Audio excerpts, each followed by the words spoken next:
I guess I better mute this so that everybody's not hearing feedback. All right, we're live, yo. Sweet. The message came through. So it's not live on my screen yet, but I imagine for those of you out there in the ether, it is live for you. Let's see if we can get this thing to pull up properly. There we go. Is this from YouTube? It is from YouTube. What's up, everybody? Welcome.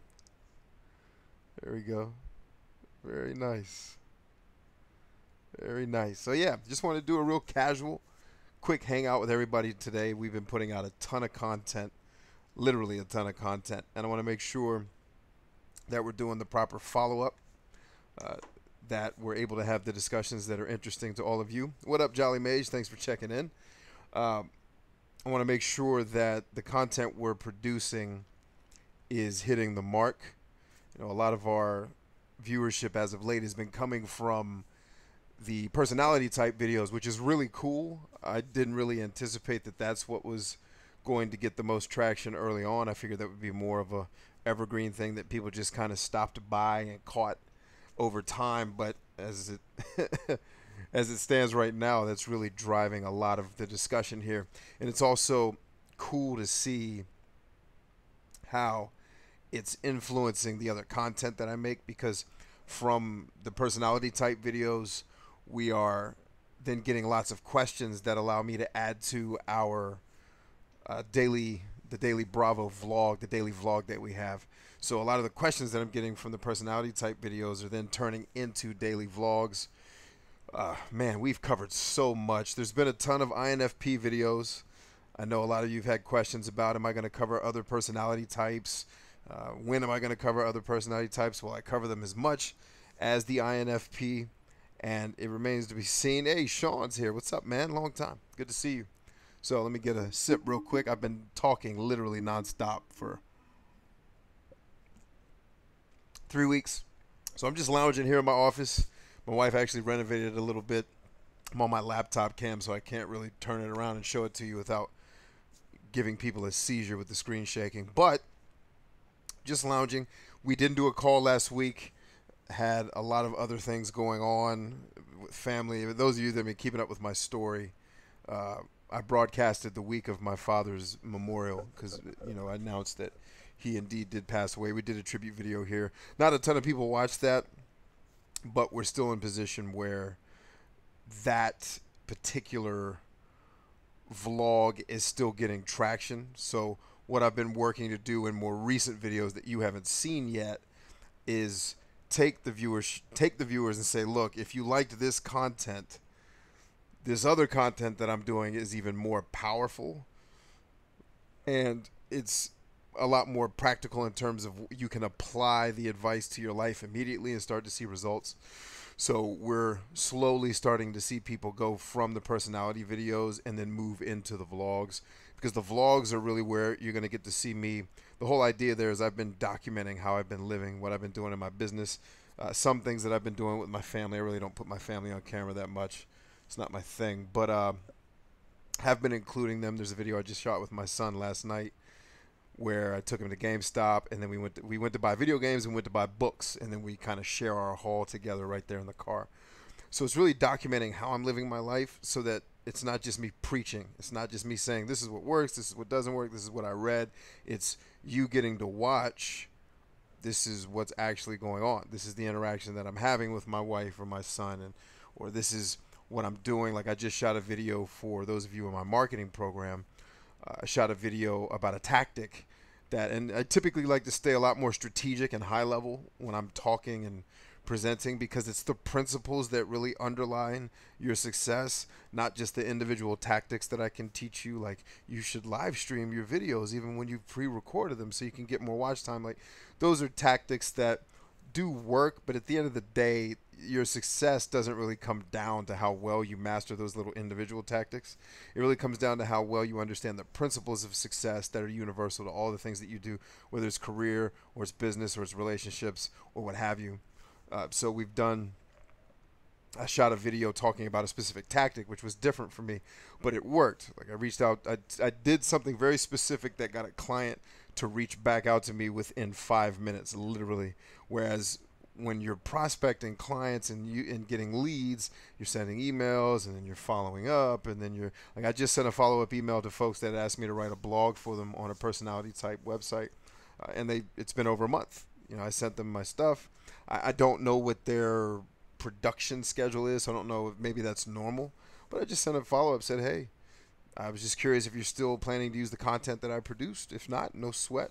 Just would like to know, because I wanted to launch it on my website as well and start to promote it, but I didn't want to do it to steal their thunder.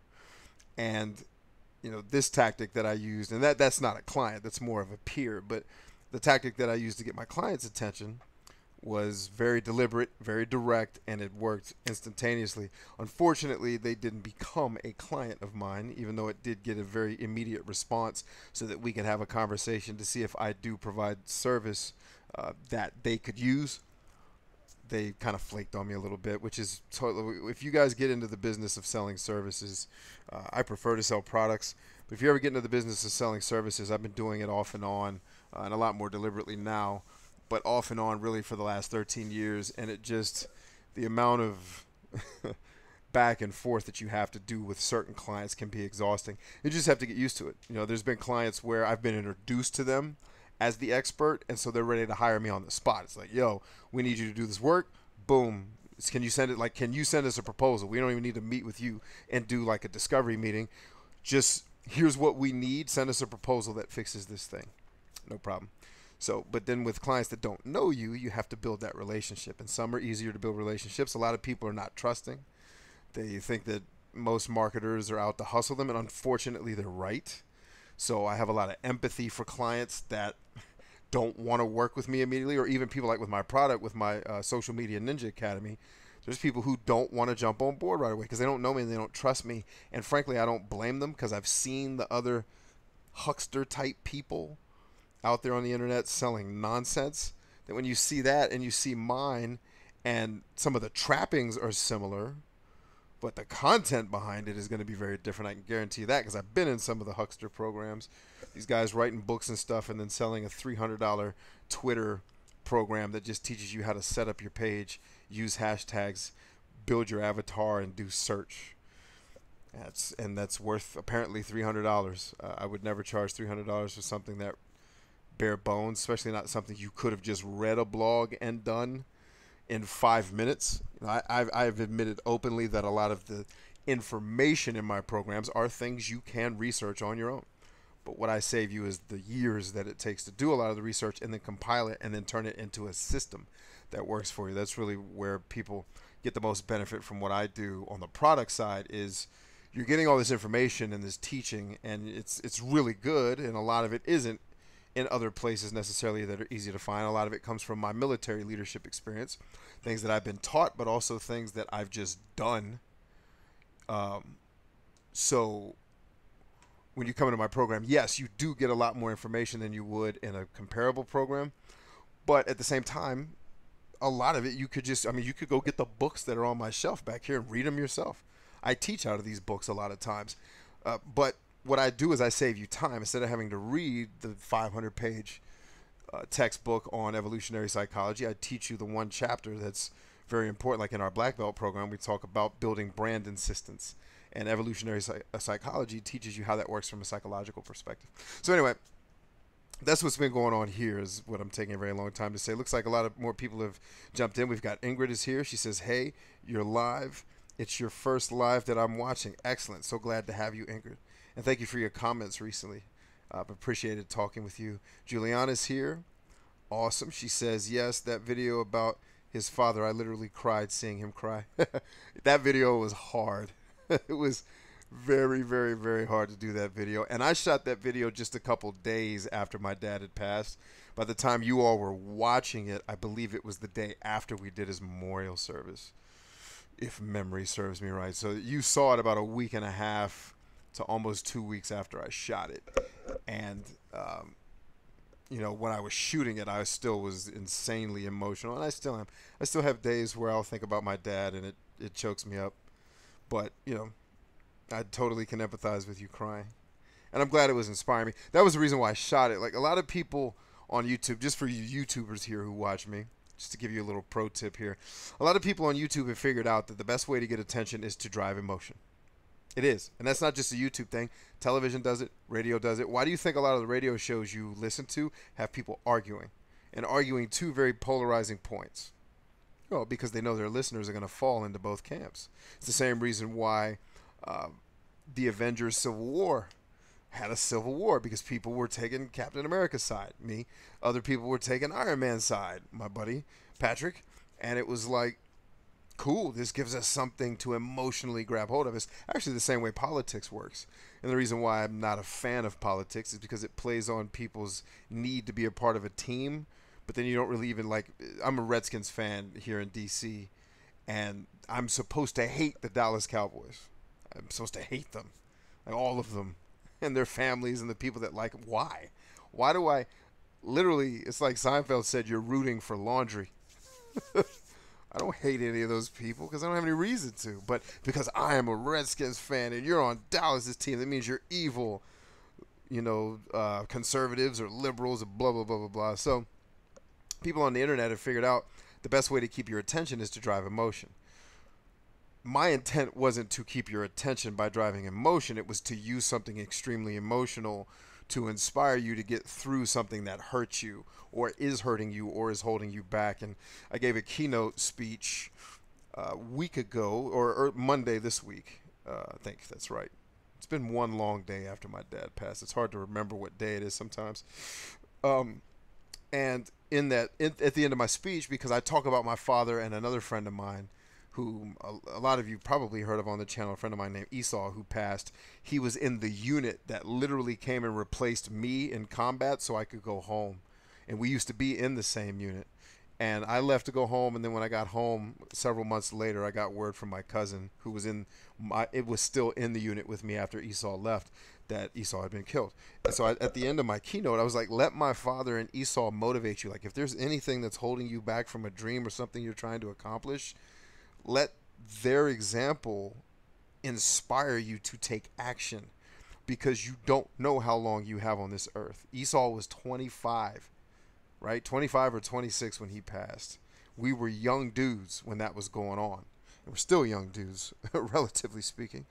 But, he doesn't get to come home to his wife and his daughter and his son and get to do cool things like I'm doing now. So why would I squander 1 second not going after what I believe is my destiny on this earth because I'm afraid to fail or whatever? Like, this isn't forever, this part of life. Like, do something. Don't if you're afraid to fail, then just go fail and get it over with. Then you won't be afraid of it anymore. But the funny thing is, when somebody is committed to something, they rarely fail. And I mean committed, they're willing to put their life on the line for it. Most people that are willing to do that don't lose. Even if they do lose in the money or the career aspect, they don't lose their soul. They know they did everything they could to win. And most people can live with that. Hey, Peachy Clean, how you doing? So anyway, that was the purpose of my dad's video there. Let me come up here, see who else has joined us. Pascal is here. Good to see you. Brittany Fisher. Hey, Brittany Fisher, the INFP. The Jolly Maid says, what's up to Sean? Juliana says, last year I was an ENTJ. I keep changing. YouTube is buffering. Yeah, it's on me. Since I've moved into a new house, the internet here sucks compared to my old house where I used to broadcast from. It's not awesome. I don't know why. It's more expensive and supposed to be faster, but not. Let's see. So there's some question about, can your personality type change over time? Well, first of all, personality type is really a matter of perception. It's you're answering questions based on how you see yourself. So in and of itself, it's not going to be an exact thing, which is why I tell people, don't get married to, I'm an ENTJ, and that. Like, I've had people argue with me. They're like, I think you're an ESTJ. I'm like, you're probably right, depending on your perception. Who knows? No one's going to ever know black and white for sure. Now, I have a lot of tendencies that when I test, I always test ENTJ. There's been a couple times I've tested ENTP, but that's usually when I'm frustrated or I'm too bored to take the test and I'm trying to rush through it, and my I don't care meter starts kicking in. Because when you take the test as many times as I do, you start to know what questions lead to what. So even for me, it's like I can game the system. I can be any personality type I want because I know exactly how to answer every question to become whatever personality type I want the sheet to say.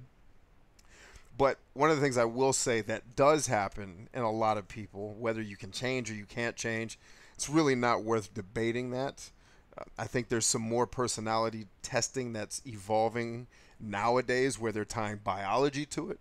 And that even arguably genetically, you can alter yourself genetically. So why couldn't you alter yourself? There's scientists making arguments that you can alter yourself genetically now. Why couldn't you alter yourself psychologically? I think it's possible, but I think it's not really important to determine that. I think what you should be aware of is that people do tend to drift. Okay, so whereas when I first started taking the Myers-Briggs test when I was 19 years old, I think it might have been the first time.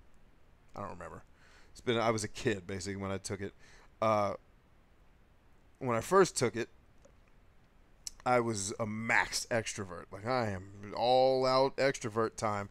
As I've gotten older and had life experience and been more busy and been interacting, as you get older, you interact with more people that you don't like.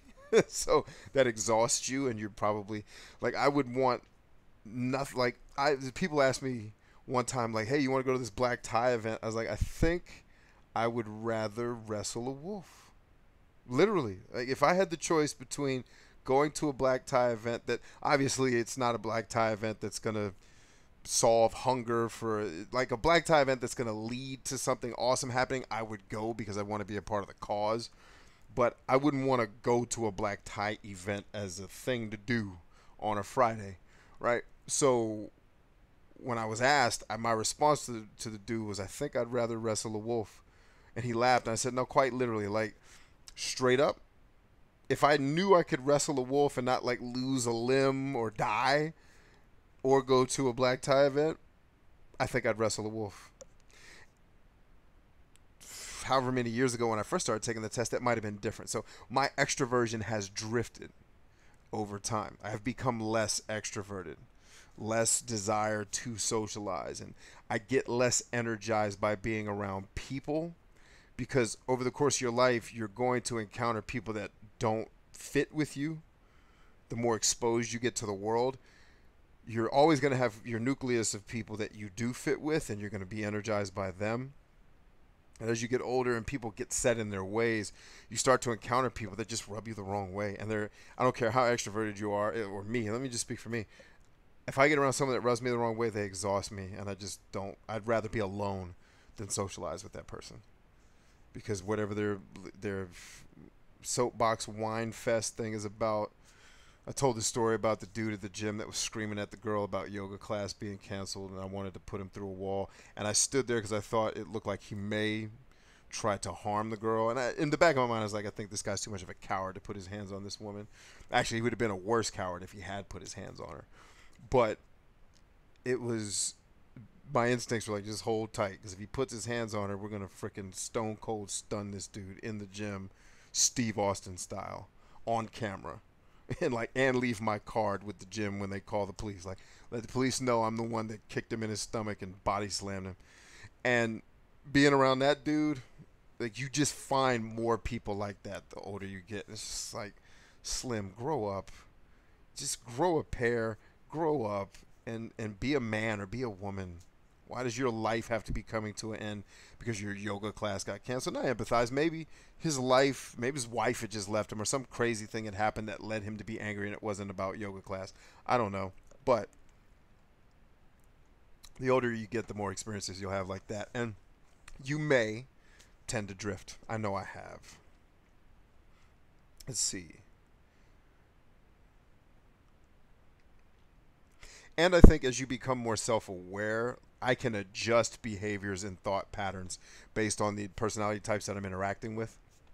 And while I am an ENTJ, I can adjust myself to different situations to appear. Like I can basically, if I'm around, let's say, an ISFJ like my brother, I can adapt some of my behaviors such that my communication comes across in a way that's easier and not easier like intelligence wise, but easier for him because it's more empathetic and it's more respecting the fact that he would never do anything to inconvenience another human being, and he's very sensitive about that. So I can be sensitive to that with him, and I can make it like when he wants to ask me for a favor, it's hard for him, even though I'm his brother and he knows I would never say no.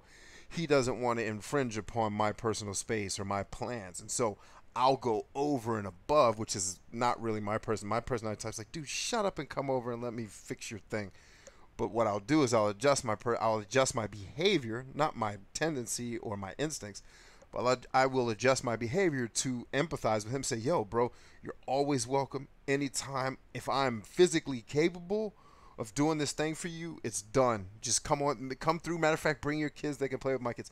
Like, I will go a few steps above my instinct to make him feel more comfortable, because I empathize with the fact that his personality type wires him to be very pensive about inconveniencing other people. And it's not that I get off on inconveniencing other people. I'm similar. It's just easier for me to do it if I know I'm inconveniencing them for a good cause or for something that has to happen.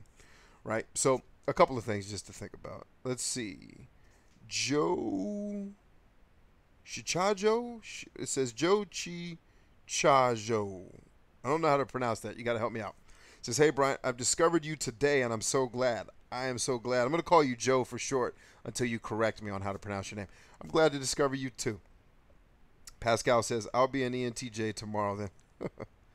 See, Peachy Clean is here. Let's see.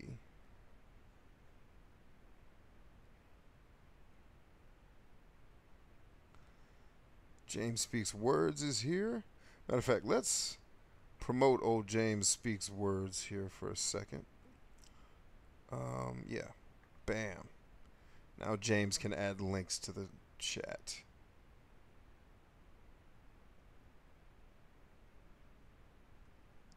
Charlie says you got to be old school to know Stone Cold. Yeah, I guess I need to. I'm always telling my son when he's filming, respect your audience, because or he'll try to show me something. He's like, Dad, look at this thing I'm playing, and then he's looking at it like this, and I can't see it. I'm like, dude, if you want me to watch something, respect your audience. Put it where I can see it. I guess I need to follow my own advice. And Atanasov. Not sure. I'm sorry if I'm mispronouncing your names. Believe me, it's not on purpose. I'm usually very much a stickler for getting people's names right. But Anne says, B, I want to ask you something that I am thinking a lot about. Is it good for INFP, in your opinion, to be very honest and public about their feelings, to inspire others by opening up on personal issues?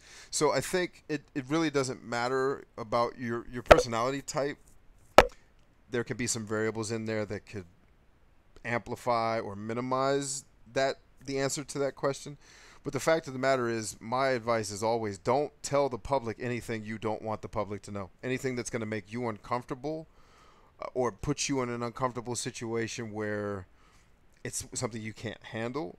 You know, there's things in my life that I don't talk about. For example, there's experiences that I've had in combat where I won't publicly talk about it. Not because it's hard for me or embarrassing, frankly, because it would totally injure the people listening to have those visuals in their mind. These are things that I don't even tell my wife because I don't want her to have that imagery, because it's stuff straight out of horror movies. You know what I mean? And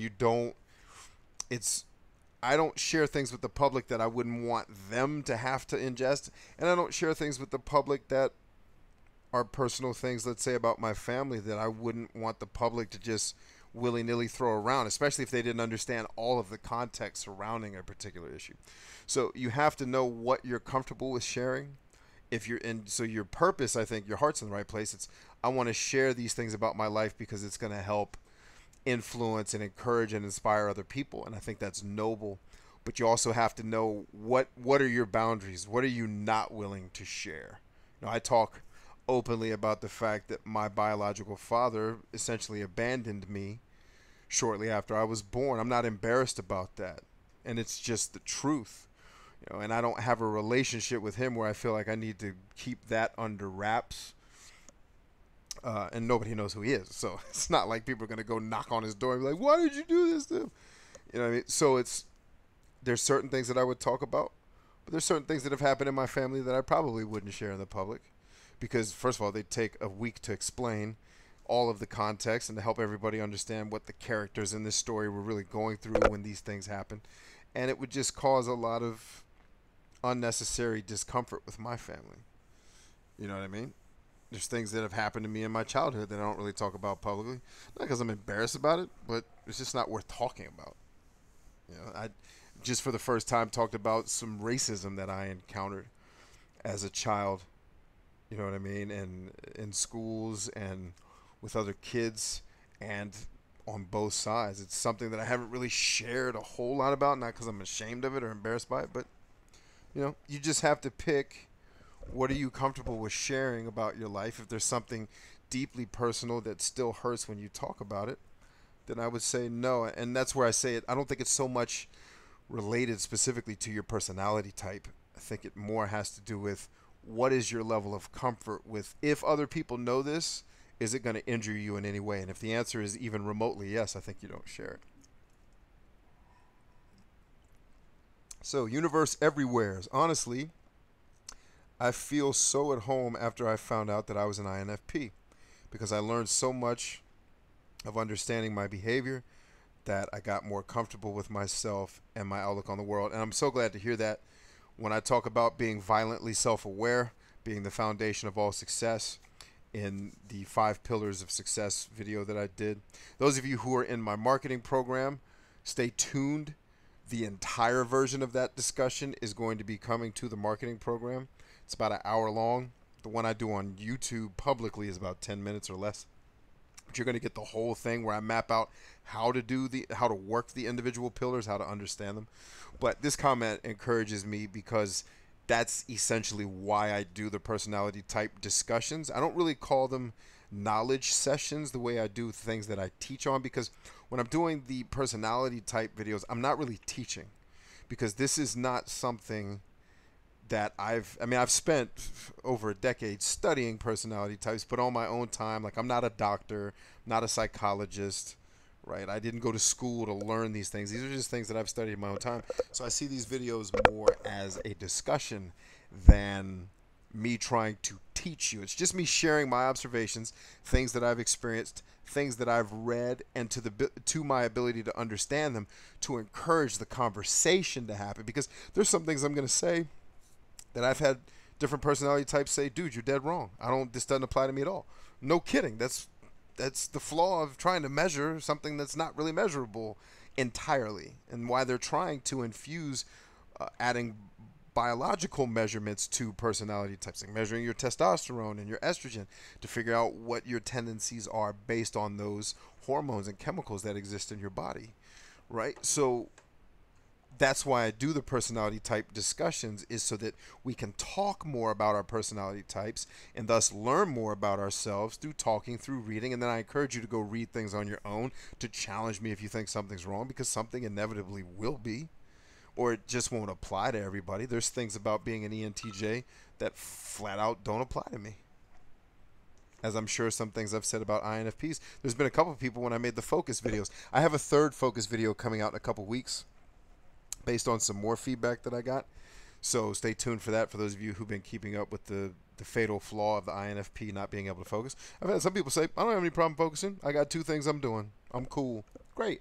It means you've spent time developing yourself to be disciplined and do these things, which is what the purpose of the conversations are for. So very encouraged to hear that. James says, the Jolly Mage, I always been Team Rock over Stone Cold.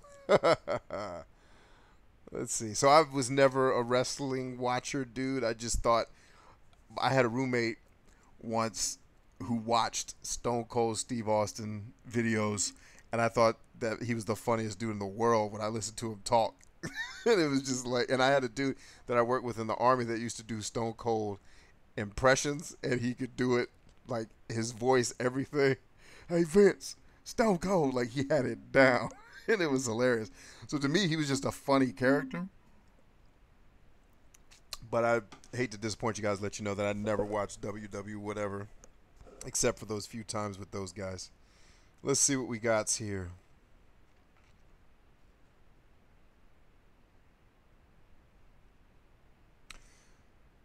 It looks like I skipped over a bunch of people. I don't want to do that. Let's go back up here. Also sounds like my wife is home or one of my children is up and walking around. Let's see. Wow, I skipped a ton of comments. Good Lord, how did I miss all these? Okay, here we go. Let's catch back up. Mr. Head Game says, it also depends on your current mood. You could be more or less extroverted, introverted because you are in a better, worse mood. Yep. They even when you take some of the more advanced tests, especially the ones you have to pay for, they'll tell you, take this test when you're kind of even keel. And I've done it where I've taken it where I'm frustrated or bored or whatever, and it skews the results of my test. Pascal says ENTJ women are sexy and scary, all in one. LOL. Probably sexy because they are scary. That's scary in and of itself. Yeah, actually, my wife and my mother-in-law just walked in. I think we're going to have movie time here if they can actually stay awake for it. Let's see. Juliana says, what I like about INFPs, they are caring, they are cute, they are the opposite of me. Functions or whatever. That's all. I was going to say, are you not cute? Is that the opposite thing? It's like, that doesn't sound right. Let's see. And Raven's here. Hi. Working, but you is my... Okay, so she is clearly typing on her phone because I have no idea what she just said. Hello, Raven. And why are you awake? It's literally... Well, I guess it is 5:30 in the morning, so... Cool. Juliana says, I'm an ENTJ. Excellent. Shep says, INFPs are the best. Just saying. Sean says, you're telling your age with Stone Cold. Yep. Let's see. Mr. Head Games. Bryant, why do you think it is that you get asked about INFPs so often? What personality type do people ask you about most often? So the reason why there's been so much interaction with INFPs, the reason why I think that's the case, first of all, they have the NF temperament. Here comes the pretty lady. What's up, yo? Hold on there, Mr. Head Games. What's up? You just blowing kisses? Did you guys go to a show, or you gonna watch a movie? What did you guys do? Just drive around? You could talk. The people, you don't have to whisper like the people don't know I'm talking to you. She wanted bonefish, so she treated me bonefish. You guys went to Bonefish? You know what I ate for dinner? I'm not telling you because you just disregarded me. That chicken is nasty. I told you to stop buying that chicken. It's not the flavor, it's everything. That chicken is gross. It's always gross. You buy that chicken every time you bring it home. I just get angry. Like, why does she keep doing it? Like, is it because I made you angry? No. Do you buy that chicken when I make you angry? It's just protein, and it was available, and it was. I mean, beetles are also protein. It probably tastes better than that chicken. You always say you don't eat for taste. You eat for. I don't eat for taste, but I also don't like biting into something that, one, tastes like sweat and feels like eels going down your throat. That's how bad that chicken was, and is always. Okay, I will never buy it. Thank you. So, for the note, people, don't buy Whole Foods rotisserie chicken. Yeah, don't buy Amazon rotisserie chicken. They're owned by Amazon now. Whole Foods. All right, so are you going to bed? What's the deal? I am going to lay on the couch. Okay. Well, I'm going to try to take some of these clothes and fold them. Okay. That's mine. We'll see what happens. Okay, pretty lady. Love you too. All right, back to Mr. Head Games here. See, I told you it's all about documenting my life. You get to see me live it. Mr. Head Games says, Bryant, why do you think... So the INFP question. To me, it's really simple. NFs are known as the Apollonian temperament. One of their core drivers in life, and I think this is why specifically the INFPs stereotypically have trouble with focus, is they're constantly trying to evaluate themselves. They're trying to figure out who they are. It's this lifelong quest of self-discovery that unfortunately doesn't have an ending. Self-discovery is a lifelong, never-ending journey because we're always adapting. Human beings, the one thing we do well, especially those of us who survive through time, is we adapt. That's why I always tell you with your personality type, Don't try to pigeonhole yourself like I am a blah blah blah blah and that's final and that means I'm this and this and this, black and white. SJs, you're going to struggle with that harder than your intuitor counterparts. You just are. It's how you're wired, but you have to develop yourself cognitively. These tests are just designed, in my opinion, to help you be a bit more self-aware so that you can make better decisions, not as some type of black and white operations order for your life that tells you exactly what you should be doing based upon these exact measurements, because it's just not exact. So the reason why I think the INFPs take so out of the content is, first, the NF temperament drives them to always be searching for more information about themselves. Secondly, because they're an INFP, they're a bit more rare than their extroverted counterparts, right? There's just not that many of them, and INFPs by and large feel a bit ostracized from the rest of the world. There's this loner mentality a lot of times that they have, not intentionally so. They just feel so different from their contemporaries that they're trying to figure out why. Like, why am I so different? I just had a guy sent me a comment about he wants to make friends. He's just having a hard time doing it because he keeps getting taken advantage of, and et cetera, et cetera, et cetera. And it's one of those things where maybe if I learn more about myself, I can figure out how to adapt to the world around me. Okay, so that's why I think the INFP in particular, there's just certain things that stereotypically are associated. Like, INFPs are the second most likely personality type to hate their job, for example. And by the way, take that with a grain of salt because I keep seeing that everywhere. I have yet to see the study that validates that claim, but that makes that, when I hear that, it just makes intuitive sense to me that that's probably true. Because most of the S types I know, like SPs, are process driven people. So as long as they have something to do, like I worked with this dude once upon a time, was always trying to give people work to do. And he's like, oh, I got to load these people up with work. Like, why? Wait, what are you loading them up with? Because if you're loading them up with stuff that's not good, not going to lead to an outcome that the company cares about or that they're going to hate doing, but in his mind, it was just process, process, process, process. We always have to be doing something. No, I'm okay with watching paint dry if you don't have something that's worth our time to do. I'll just stare at the wall. I don't need. And SPs are going to be more driven by. That's why SPs a lot of times you'll find in the entertainment business are very successful, because they're not like an NT where they always have to know why they're doing something. We're just doing it. The why is the doing. Let's just make music because it's fun. Whereas, an NT is like, well, let's make music because we can inspire people and we can make money from it, and all these different purposes. Purpose driven versus process driven. And I think a lot of times the INFP is going to be put off by that a bit, and they're going to want to know more about themselves. And that's honestly why I think that's the case.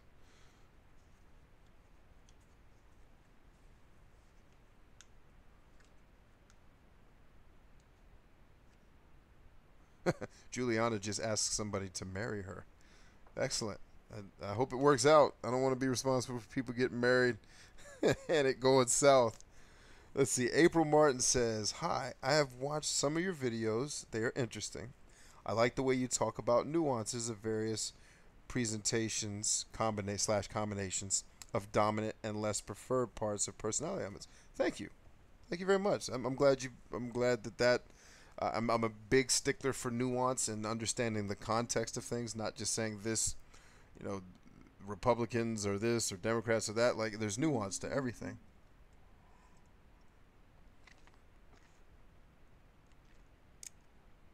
James says, the balance of being genuine but also conscious of what information you share. Yep.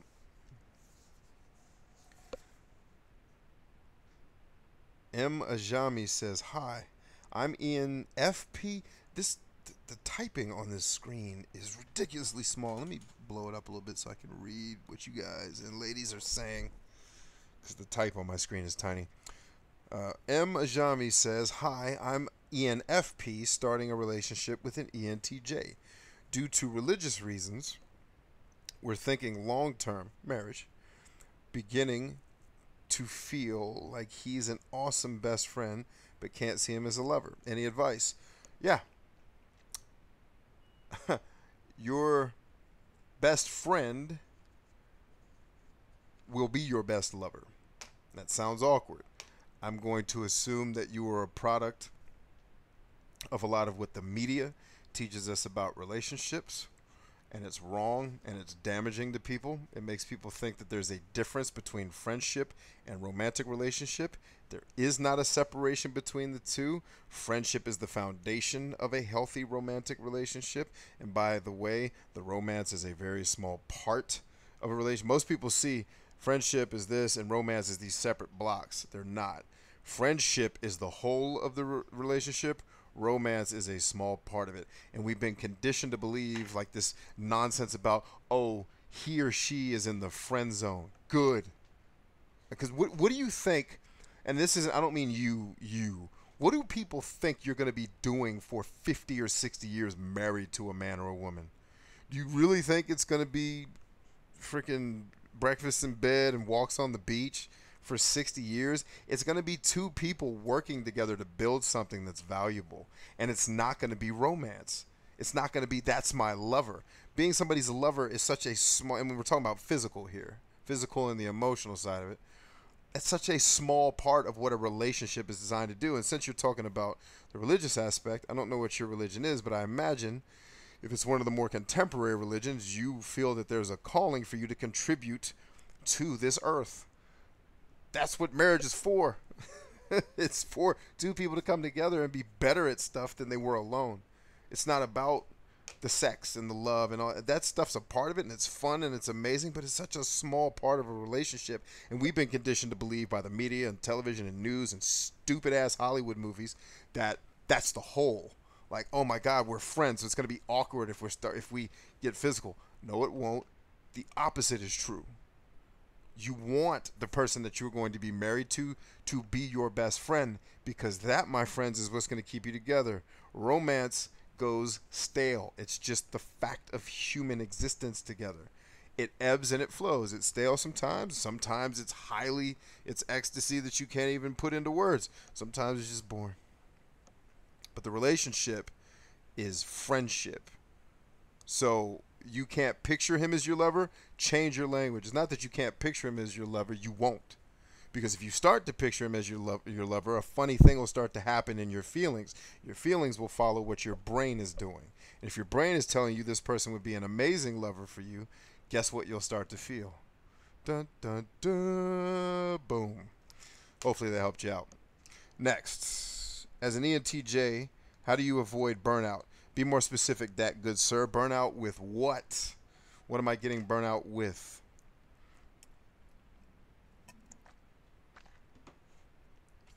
Let's see. Pascal says,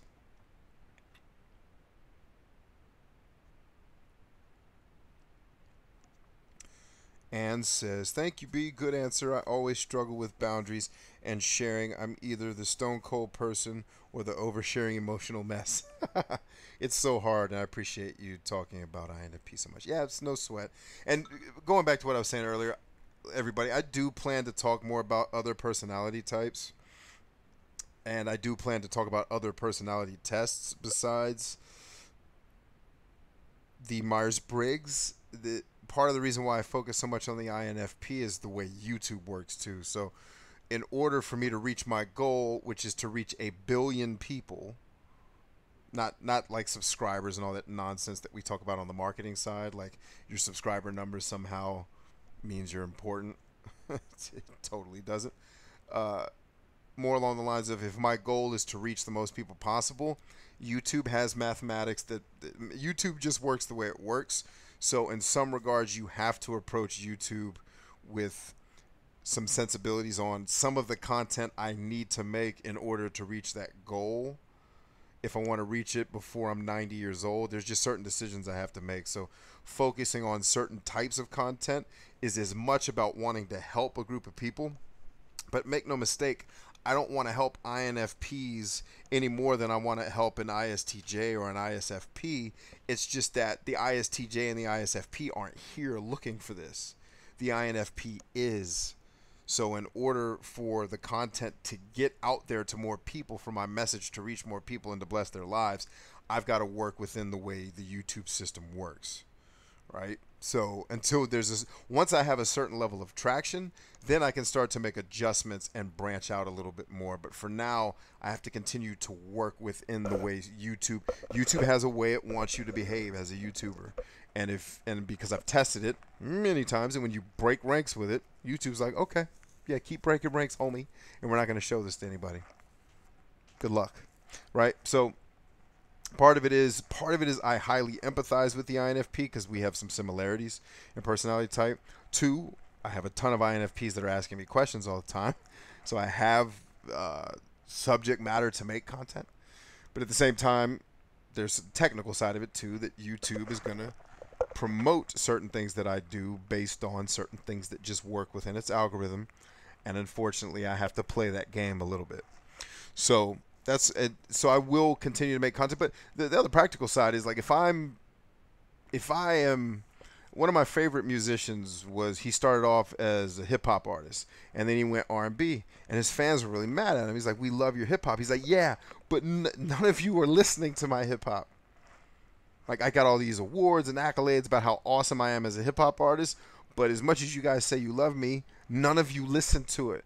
It's like I made one R&B album and was Grammy nominated that same year. All I got from hip hop was a couple people that was this guy's awesome and a bunch of people that were like he sucks. He's like, so if millions of people are going to hear what I have to say if I go this way, and 1 or 200 people are going to hear if I go this way, and my mission has nothing to do with the content itself. It has everything to do with my ability to reach people and bless them. Do the math. If a billion people are going to pay attention to me doing this, and only 13 are going to pay attention to me doing that, I'm going to go, as long as it's congruent with my goal, which is to bless lives, I'm going to go with the billion because it's going to help me help more people. And then I can give even more help back to those 13 people. I'm not going to neglect them at all. I can still make content for them, but I look at the numbers when 8 people watch an ISTJ video I did versus 2,000 people watch an INFP video I do in 24 hours. It's like, well, clearly the INFPs want more content. So a lot of times my decision on making content, the strategy, is based upon what you all are giving me as the feedback. If you all tell me something sucks, I'm not going to keep making it stubbornly, right? If you guys tell me something's amazing and it's something that I am happy to continue to make, I mean, that's the one trade-off. Like if I had stuff on my first YouTube channel blow up that I hated making, so I stopped. I was like, yes, my audience wants more of this, but I'm not happy, and that's I don't want to lose completely for you all to win, nor would I want to win at y'all's expense. I want it to be kind of I want to give 51 and only ask for 49. I want to give a little bit more than I ask for, but I still want to be happy with the content that I make. You know, so I've been in situations where I made content and it exploded. I'm like, oh, why does the audience like the thing that I hate doing? Fortunately, here I don't hate any of the stuff that I'm doing. All right, so you don't have to worry about that. Anyway, hopefully that answered the question.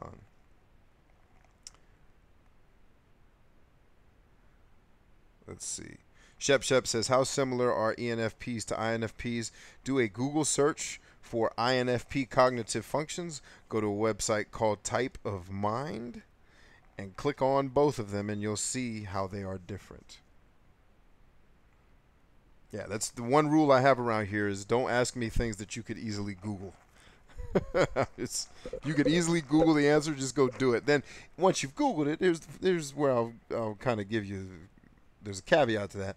Once you've Googled the basic answer, if you then have more questions, rock on. I'm happy to answer anything that you didn't understand.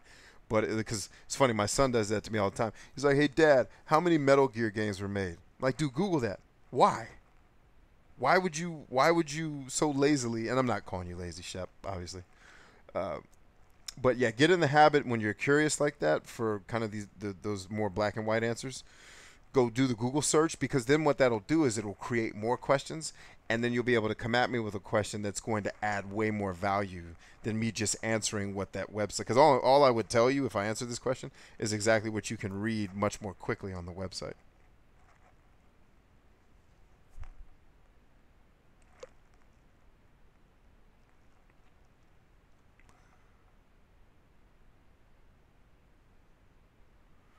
All right, that good. Whoa, see, this thing jumps all the time and it makes me miss comments. YouTube's got to get its act together, dog. YouTube is tripping.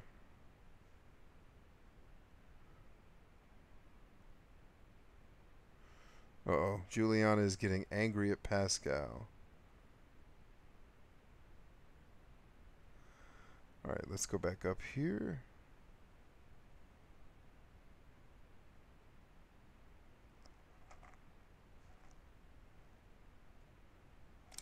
All right, yeah, so I'm sorry, guys. I'm scrolling because I started to scroll down and then YouTube just freaking went warp 8 to the last comment, so it makes me miss a bunch of them.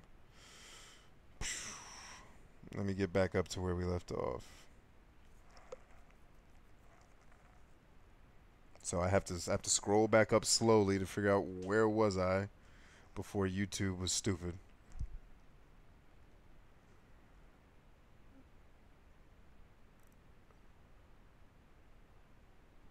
Wow, it made me skip. I can't. You guys are all over it tonight. This is awesome. So this is a very good problem to have. All right, I got to scroll way back up. How?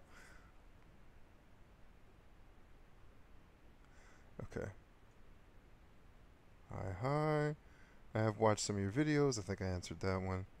ENFP starting a relationship. Okay, that was the marriage piece, the friendship one. That's me talking to Shep. Wait if he's awesome. INFP. When someone is running low on sleep, it sometimes seems as if people take on a completely different personalities. Do you have any thoughts? It's, when someone is running low on sleep, it sometimes seems as if people take on a completely different personalities. Do you have any thoughts? Well, I mean, I guess my initial thought is make sure you're getting enough sleep.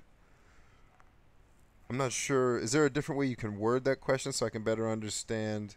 I mean, I don't really have any thoughts. Obviously, I don't want people sleep deprived. I think people should rest more. And I think you're correct that when we are sleep deprived, it's not that our personalities change. It's what it is the energy that our brains burn. You don't have a lot of it. And so your energy burns so much, your brain burns so much energy that you don't have a lot of because you haven't been resting. And now it's hard.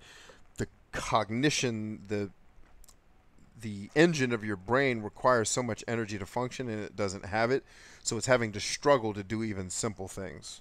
And so yeah, it's not, I don't think it's so much that your personality type's changing, it's just that things that are normally easier when you're properly fed and properly rested become much more difficult when you're sleep and food deprived. So one of the things they do in a lot of military trainings, they purposely deprive you of sleep and food so that you have to make decisions under duress, and it's hard, and it's like, oh, just coming up with a decision for what you're going to do while you're being shot at becomes so much more difficult, because in war, I'm going to tell you, the first 2 days we didn't sleep.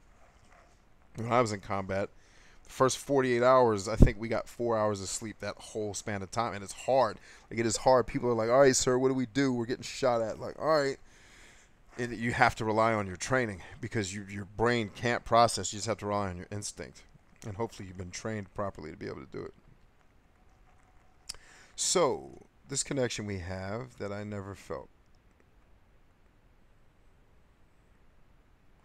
So, M. Ajami says, so this connection we have that I never felt with anyone isn't enough. I don't know what you mean by that. Rephrase.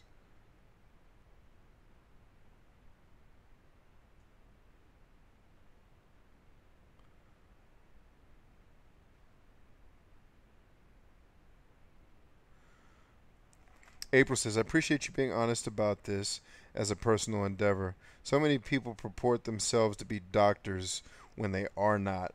You have great integrity in showing what you have learned on your own. Yeah, and I appreciate that. And what it really is, it's so many people are looking for short-term gains. So they'll lie, they'll manipulate things so that they can get people to be a part of what they're doing. If I got on here and started telling everyone that I was a doctor and any other thing that wasn't true, well, eventually people are gonna figure that out, or they're gonna be like either that or he's the worst doctor ever because there's things that he doesn't know because he's not a practicing psychologist, right?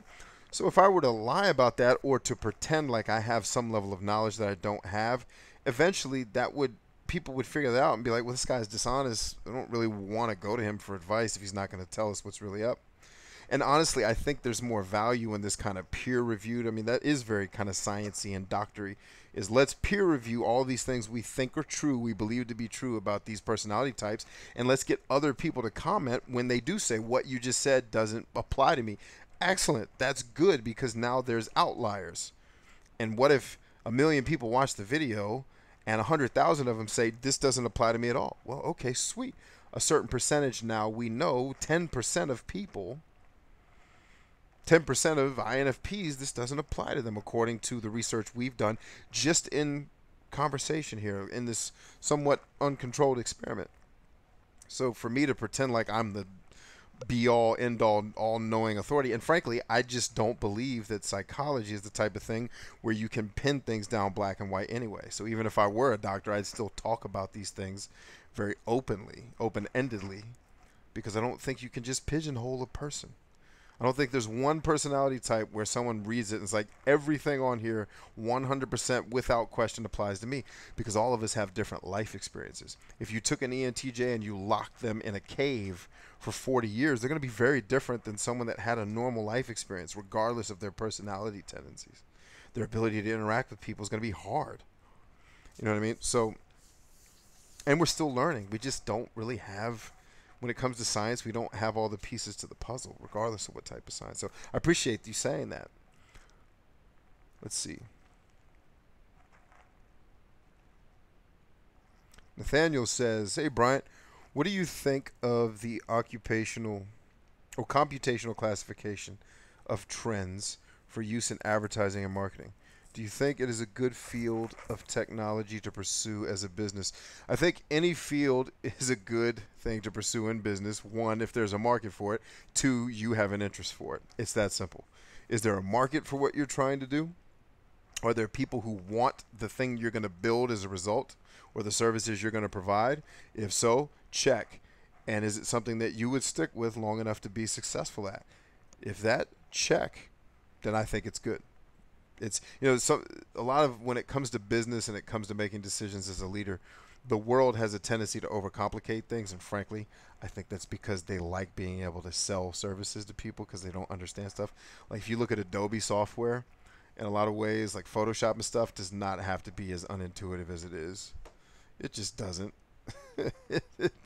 That those soft and there's the funny thing is there's people now making softwares that do a lot of what Adobe packages do. It's just a lot easier to use. Now, it doesn't have all the bells and whistles and stuff that a Hollywood movie editor or professional photographer would use, but it's enough for a YouTube dude or lady, right? So, yeah, I just think, and I'm not accusing Adobe of making their stuff complicated because they're trying to get money out of you. I think it's complicated just because their design folks are probably heavy on the coding and science side. And they struggle a little bit. I mean, Steve Jobs ripped him a new one while he was still alive, talking about their software was too bloated. I agree with that, by the way. It still is too bloated. They need to figure it out. I still use it, though.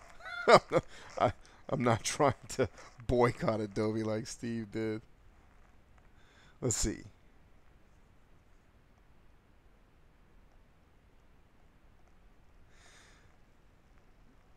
Mochisubi says, I would love if you did more videos on INTP. Yeah, so I've done some videos, I think I've hit every personality type at this point. And what I do is I just look at the data. I look at who's watching, where the view's coming from. Does it have the same reach and volume that other personality types would have? And it's just adjusting. The theme doesn't change. My theme is always helping people become more self-aware. But the content within the theme adjusts to what the audience is looking for. You know what I mean? And so a lot of times I'll do an INTP video or one of these other personality types, and very, very few people will watch it. It doesn't get a lot in suggested search. And frankly, with the statistics I can look at, I can see that not a lot of people are even looking for this information. So I make less of it, even though I do make it.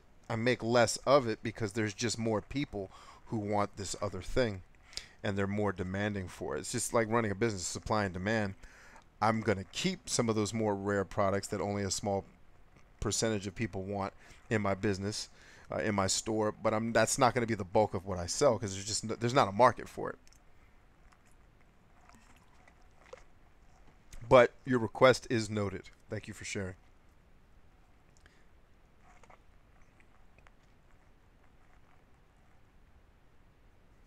Ingrid says, please tell us something about INFP that not everybody knows. Hmm.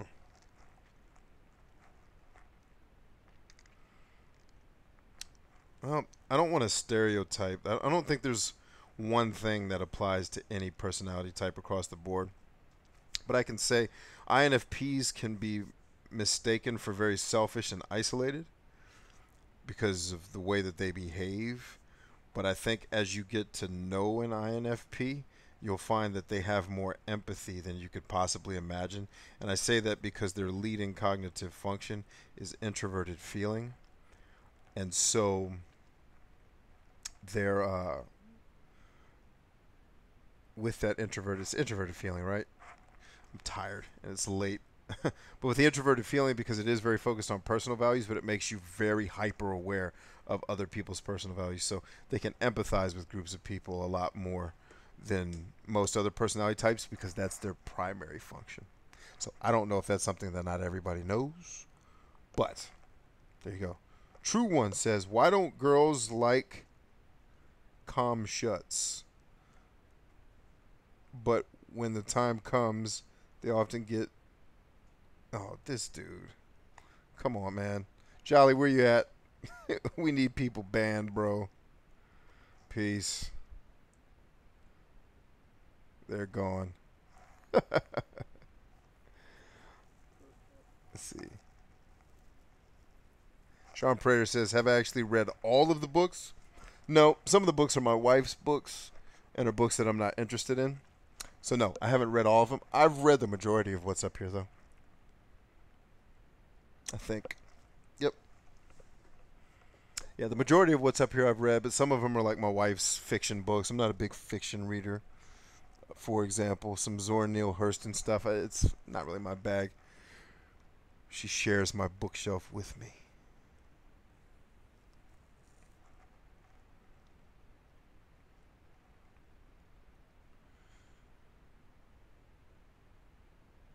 Yeah, sorry guys. I know I'm way behind where you all are in the comments, but it's because you guys are leaving such great questions. All right, let's try to skip ahead here.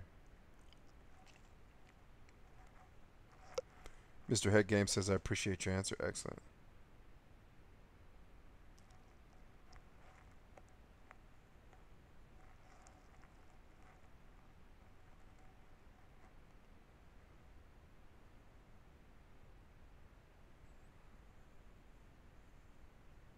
All right. Juliana says, I just got rejected by an... Okay, she's still joking around with Pascal.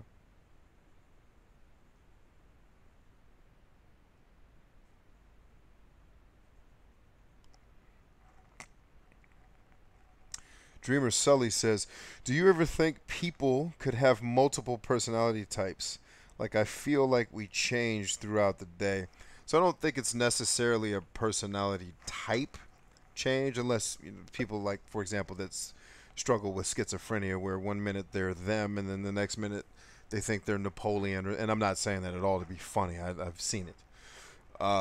But I think what it really boils down to is that every human being has such a great deal of nuance to them, even within your cognitive functions. Like if you look at me, I'm an intuitor, right? But when you look at my cognitive functions, my intuition and my sensing are right next to each other. So to an outsider that just looks at me, they could be like, he's totally an ESTJ and not an ENTJ. Doesn't mean that I am multiple personalities. What it means is that all of the functions, and I don't mean the introverted versus extroverted, but thinking, feeling, sensing, intuiting, judging, perceiving, we have all of that in us, and we have a preference. That's what Myers-Briggs has been designed somewhat to measure, is what do we prefer to use instinctually. But it doesn't mean that we're not a perceiver because we're a judger. We can use the perceiving disposition, just like as a thinker, it doesn't mean that I have no feeling. Feeling is one of my cognitive functions. It's just the one I get to the last. It's the one I have to develop the most because I'm the weakest at it.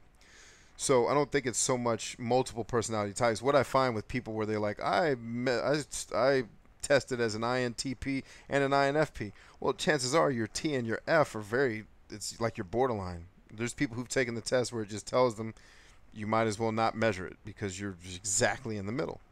And thus you're a very balanced person. Right? So that's the way I would look at it.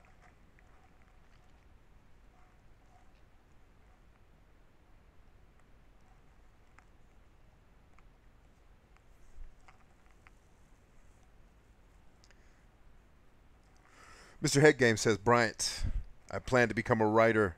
I'm not asking for advice, but I'd like you to read it when it's out, if you wouldn't mind. If I've got time, I'll read it, man. Let's see. If I can make the time, I'll be happy to read it.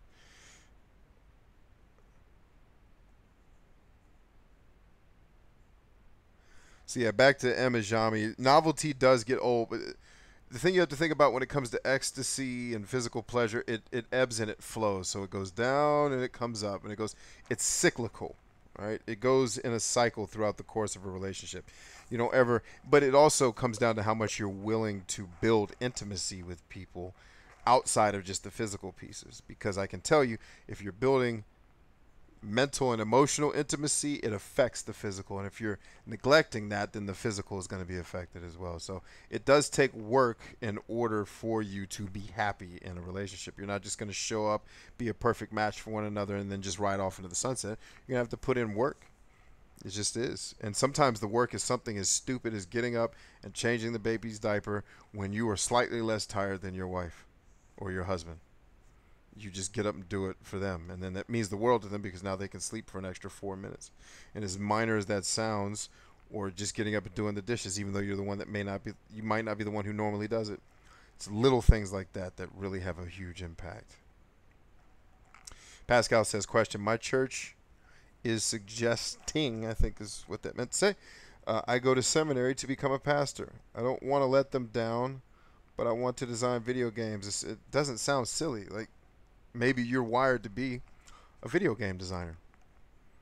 Like, you can't. I wouldn't look at it as letting people down. If someone's encouraging you to do something, it's probably because they recognize a talent that's in you, an ability that you can use to help other people. Choosing to go a different route isn't going to let them down.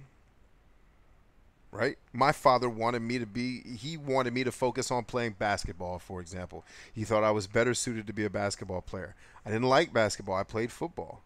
I didn't get to adulthood, and he's like, man, he would tell me, he's like, I wish you had played more basketball because I think the way you were designed, because I was much smaller when I was younger. I didn't get diesel until I was Army dude. And so he's like, the way you were built, I just thought you would have been a naturally better basketball player if you had worked at it. He's like, but I'm not, he wasn't disappointed in me. He was disappointed in that he loved seeing me win, and he thought I would have had more success as a basketball player and that I would have been more happy. But I didn't let him down because I didn't go into the NBA. I wasn't making it to the NBA. I'm too short. I'm not 6'7". I'm tall to most people, but to the NBA, I'm a short guy. Like, I am a point guard at best in the NBA, and I can't dribble to save my life. I played center when I played basketball in high school. I'm not playing center in the NBA. Them dudes are some of them are almost a foot taller than me. So, yeah, I wouldn't worry so much about that. Raven says, my husband started as a friend. He's now my best friend, and I love him to pieces. Yes, she does. Okay. Juliana went to get cookies. All right, so I'm going to skip ahead. If I miss some of your questions, because I want to catch up to where you guys and ladies actually are. If I miss some of your questions, you can repost them. Jami says, thank you, Bryant, for replying. I'm worried about the sex life because he's not my type physically. But you gave me more realistic view, sexual inexperience. So, like my mentors told me when I was young, and thinking about marriage, that sex gets better with time if you're willing to invest. into the intimacy of the relationship beyond the physical piece. It's way more enjoyable now, 15 years into marriage, than it was when I first started. But that's because I had mentors that didn't obviously show me how to do it, but they explained how it works.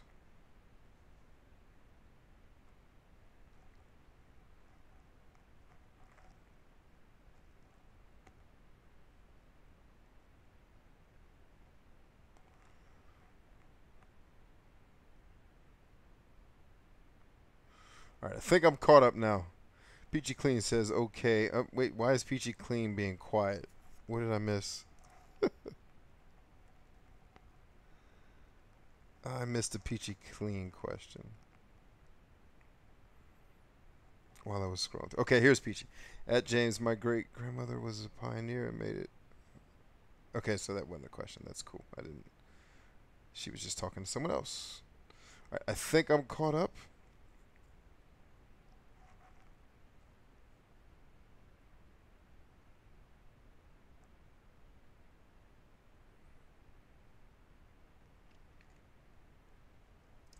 Shep says, how do I tell my girl best friend that I love her? She's not overly emotionally wired, and I'm worried she won't feel the same way. I've been friends with her for about 19 years. I'm 23. Well, how you tell someone you love them is you tell them. What you're trying to ask me is how do you develop the courage to actually do it? I can't help you develop that. You just have to be willing.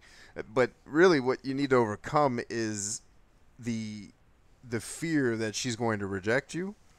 And the way you get over that is you recognize that if you express love for this person and they tell you, I don't feel the same way, while that's going to hurt a great deal, it's also going to be a relief because now you know. And you can make the necessary adjustments to prepare yourself for the person who will love you back. It's one of the weirdest things. Like when people go on dates, they try to put their best foot forward and they try to be perfect for the person. I'm like, be a little imperfect. And when I met my wife, I was purposefully a little not polished because I'm not that polished. I was just me. Like I was goofy, I was jokey, I was direct.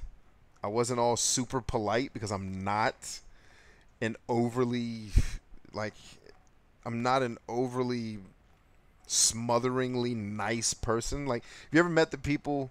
You ever been around them like in the morning, like, "Hey, good morning, how are you?" Like their voice goes up 37 octaves. Not me, dog. I see you in the morning. I just woke up. Sup, Holmes? You doing good? All right, bet. I'm gonna go back to being tired and angry. Like the chipper people that just say good morning, and then it's like a contest to see who can be more high pitched. Oh, it's so good to see. Oh, like oh Jesus, like you're hurting my ears. I'm not that person. So when I meet my wife, I'm not gonna be, hey, look at you. Like I'm just like, what's up, girl? Nice to meet you. What are you cooking? Because she was cooking when she was at my cousin's house cooking because she is my cousin's cousin. That's how my cousin and I are cousins now. We were best friends in the army. Now we're cousins. But uh, I was just all of myself without trying to filter it. Obviously, I didn't tell her my whole life. I was like, I didn't come in like, my dad abandoned me. Like, I don't mean that honest. What I mean is you just be you. And if the woman or man rejects you, awesome. Because now you don't have to waste your time anymore. Like, the way we think is so backwards. Like, if this girl doesn't like me, it's going to be the end of the world. It's not. The world is still going to be cool whether you two get together or not. And so are you. We build up all these expectations for if it doesn't go our way, we'll be so devastated, so we just don't take action and we sit here afraid. What type of life is that, man? No. Go tell her that you feel a certain way and tell her there's no pressure. If you're not in the same space, it's cool, but I need to be honest with you. Boom. And if she feels the same way, great. If she doesn't, even better. Now you know, and you don't have to waste any more time being insecure, being anxious about it, or being afraid. Now you'll feel this sense of relief. It's like, okay, I got that out of the way. She ain't feeling me. Plan B. Like these people that go on dates and they try to make themselves this perfect image of a man or a woman for this person who's not even worth their time, and then they build some type of relationship, and the other person's crazy. Sorry, I got ant bites on my arm. That's why I keep scratching. And so, as we were playing in the woods, you'll see You'll see the Nerf War video here in, I think, 2 weeks. A little less than 2 weeks, you'll see the Nerf War video with me and my kids and playing out in the grass and in the woods, and I got bit up. But the point is, just do it. Just, and you don't have to be weird or awkward about it, but just be honest. Be like, hey, I want to tell you, I want to talk with you a little bit about how I feel. And we've been friends for 19 years, and I feel that there's something more here than just a platonic friendship, and I wanted to convey that to you. And I'm not trying to put you in an awkward situation or make you feel like you need to reciprocate if it's not there, but I need to be honest with you for our sake as friends that she's going to be free to answer honestly. And maybe she'll feel a little regretful if she doesn't feel the same, but it won't be awkward, and then you'll let each other down easy, and then you'll get on with your life and move on to whoever is the person that's, dude, there's 7 point something billion people on this planet. Come on. Clearly, there's other people out there if she ain't the one. And what if she is the one? Let's look at the positive side. Like, maybe she's like, oh yeah, I've loved you too for all these years. Thanks for telling me. Let's get married. Either way, you win. Either way, you win. All right.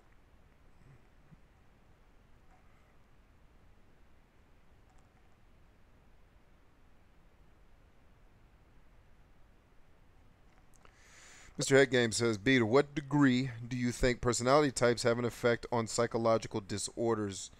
And do you think some are more likely to have psychological problems than others? The answer is, do I think some are more likely? No. I have not, at least I have not seen any data that supports that.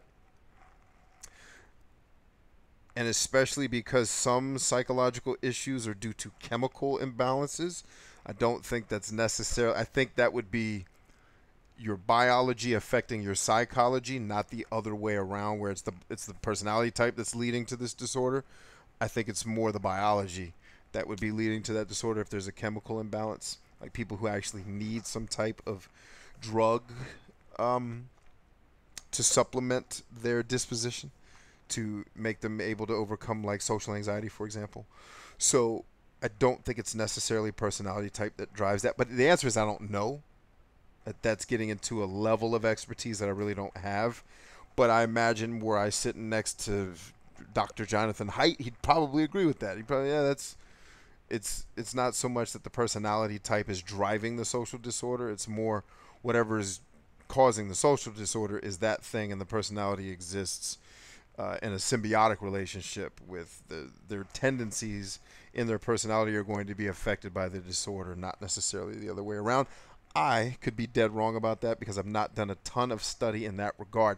Although I do get a ton of questions from people, especially INFPs, who clearly are trying to figure out, are we more likely to be depressed than anybody else? I shot a video about that where I said, I don't think it's the case that a personality type is more likely to be depressed. I think there's certain things that can lead to it based on perception, etc., etc. But anyway, that's what I think. But I would do some more research outside of anything I'm saying. Go find some scientific journals or studies where they've actually measured that, because I have not. And as a scientist, I'd be in the wrong if I'm sitting here telling you this is what I believe and it's true, because I have no idea if it's true. It's just what my intuition and what I think based on my observations. But my observations are not done in a controlled experiment environment. It's just me observing life.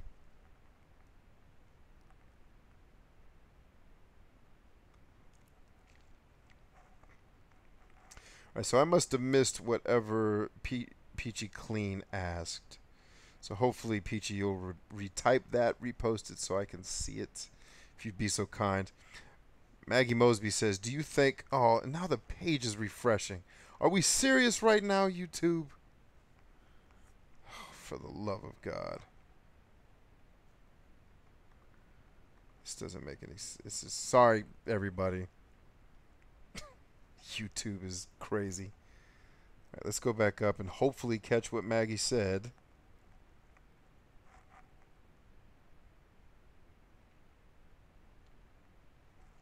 So sorry, clearly you all have been typing a lot more than YouTube has been showing me, so I'm a bit behind.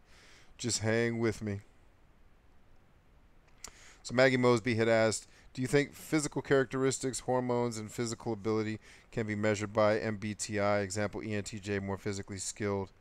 So no, I think it's the other way around. I think I can't remember her name. I did a video on it on Facebook and Instagram. I don't think I put it on YouTube, where there was a Harvard Business Review had done this psychological study of the lady that came up with the personality test on Match.com, where she's using biology to measure our personality tendencies, like people who have a ton of testosterone, like me. You're going to have a certain tendency, whereas people who are more estrogen filled are going to have a certain way. Cortisol, dopamine, these different hormones that we have that affect the way we behave and the way we see the world. I don't know that Myers-Briggs is designed to measure that, though, but that could just be my ignorance.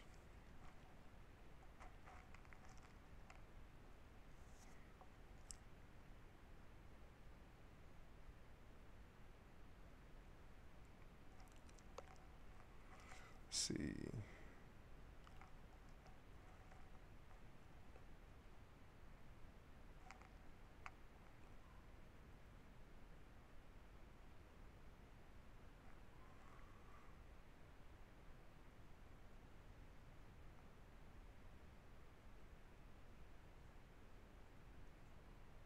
Yeah, so in answer to Maggie's question, I would like to see more study because I believe it's the biology that would affect the psychology more than the other way around.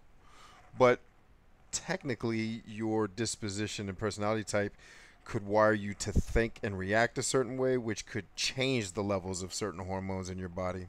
Like, I get a dopamine rush from working out to exhaustion. I imagine most people get cortisol from that. But I've trained myself to get joy out of the pain.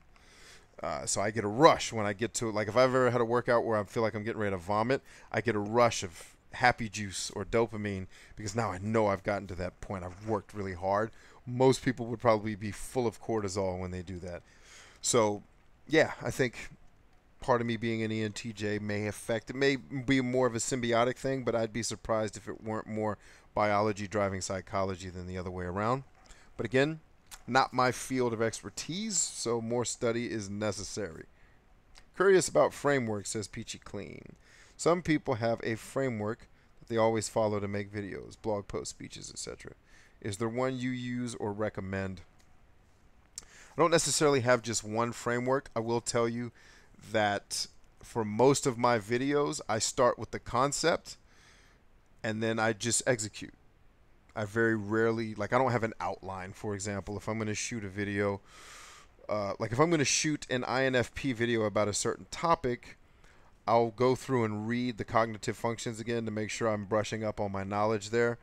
And then I'll just start talking because I can take what's in my mind and very, very clearly articulate it thanks to my introverted intuition and my extroverted thinking, which work very well together for me to be able to convey things very clearly, very quickly without having to write. On the flip side, when I'm doing a 5 love languages video, I need to write things down because it's hard for me to remember that an ISFP's ranked love languages are quality time, blah, blah, blah, in the order. So I'll have to take some notes. So if you watch my 5 love languages videos, every once in a while you can see me glancing at my notebook to reread it and say, okay, which one comes next that I need to talk about? Because those intricate details aren't things that I've studied profusely to where I can just spout it off the top of my head. I have to have a reference. When it comes to like my keynote speeches, stuff that's an hour long, a lot of times I will build a visual outline with images that these are the topics that I want to cover. But a lot of the topics that I'm talking about in my keynote speeches are things that I've taught, trained, or talked about ad nauseum for over 10,000 hours. So I could literally have those discussions in my sleep. A lot of the things that I talk about here are the same way. If I'm talking about something I'm not really well versed in, then I'll probably do a little bit more research. But my framework for most of my videos is turn the camera on and start talking and just go with it. Because I'm usually talking about something that at least I'm well versed in what I think about it, even if I'm not well versed in the specifics of like a scientific thing. But again, that's me. Other people, I've worked with people who have to have a script. They can't get up on stage and give a speech unless every word has been written out and they have it in front of them and can read and reference it. Whereas with me, so I spoke, I gave kind of the ending talk at my father's funeral. I basically pondered on the concept of what I wanted to do, and I was like, okay, what are some of the specifics I want to touch on? It's like, okay, here's how I want to open the speech. This is what I want to say, and then I rehearsed it a couple times in my mind in the shower, and then I was like, okay, then I want to move into this story that I want to tell. I've got this story committed to memory, so I don't need to rehearse that. I can just tell the story and be free and be natural, because the story will be much more funny if I'm not reading it from a script. And then when I move into the close, I'll be able to bring all of these things together. So with my father's memorial service, when I spoke, there was a lot of rehearsal that went on, but it wasn't me I never wrote a thing down. Except I think I wrote down, there were three words I wanted to say in the beginning, and I just jotted those words down so I wouldn't forget them. But everything else came from experience with my dad and things that I can jump into my brain and pull out and just talk about without, I had no paper. I had my phone because I did have to recite a poem that I did commit to memory. I had to rehearse that a bunch of times, but I kept my phone up there with me in case I got stuck, if my nerves got the best of me, and they kind of did. The poem is a very emotional poem, so I kind of had to say, oh, I need to go back to my phone because I'm about to start crying and I'm missing a part. But for the most part, I can just turn the camera on and start rapping. I'm like a freestyle. I'm like a freestyle rapper, speech giver.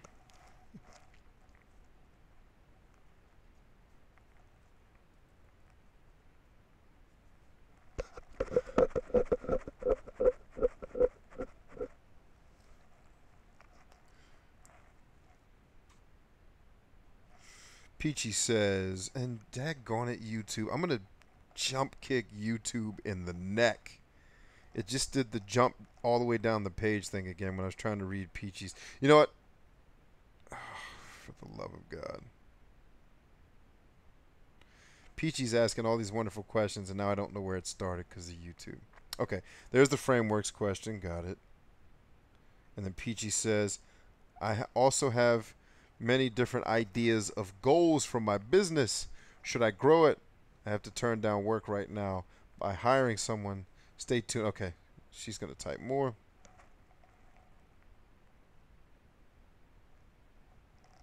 I would like to start a product line of hand-poured cold processed soaps, Etsy type. Also have ideas for a couple of prototypes I would like to have made for new products. Okay, tracking.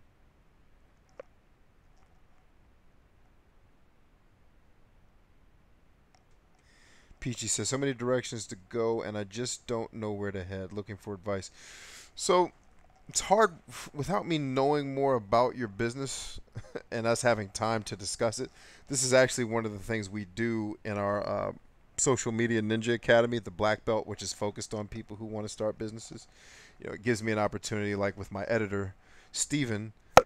We did an hour-long talk with just me and him talking with everybody listening, where I was walking him through the decision-making process for how he was setting up his venture. For you, without more information, I would be doing you a disservice to really give you advice without knowing more. I would say, if you're not in one of our programs at present, but if you've got someone in your life where you can bounce ideas off of, someone that you trust, someone that's knowledgeable, especially if it's someone that started a business or is successful in business, where you can say, like, I have a mentor who is very close to my family, who's a very successful businessman. And I can go to him, like we spend vacation every year together for a week, and I'll have at least one point of that vacation where it's me and him going to dinner, and I'm just running ideas by him. And because he's been in business longer than I've been alive, he'll just be like, no, don't do that, don't do that, don't do that, don't do that, do this one. Because he's seen it all. Like, there's nothing I'm going to bring to him that's so profound that he's going to be like, oh my God, I've never heard of that. He totally can. He can shoot holes in anything I bring him, like, off the top of his head, because he has so much experience. So that's what I would say. For advice from me, I would have to get to know, I'd have to bring you on almost as a client, like I do with my clients, where I do discovery meetings and we sit for an hour and they walk me through everything that they're doing before we actually start working on building their brand and stuff like that. We also have the Social Media Ninja Academy where you would get access to me every single month if you were a VIP in there, where we could actually have that conversation and help you flesh it out. But in this context, don't really know enough about what you're doing to say what your best course of action is, whether you should hire people, whether you should continue bootstrapping. That really comes down to your goals, some generic advice, your goals and your liquid. Like, do you have the money to go out and hire somebody? Are you at a point where hiring somebody is going to add to your bottom line or just take away from it? Those are questions that you really need to ask yourself before you make a decision.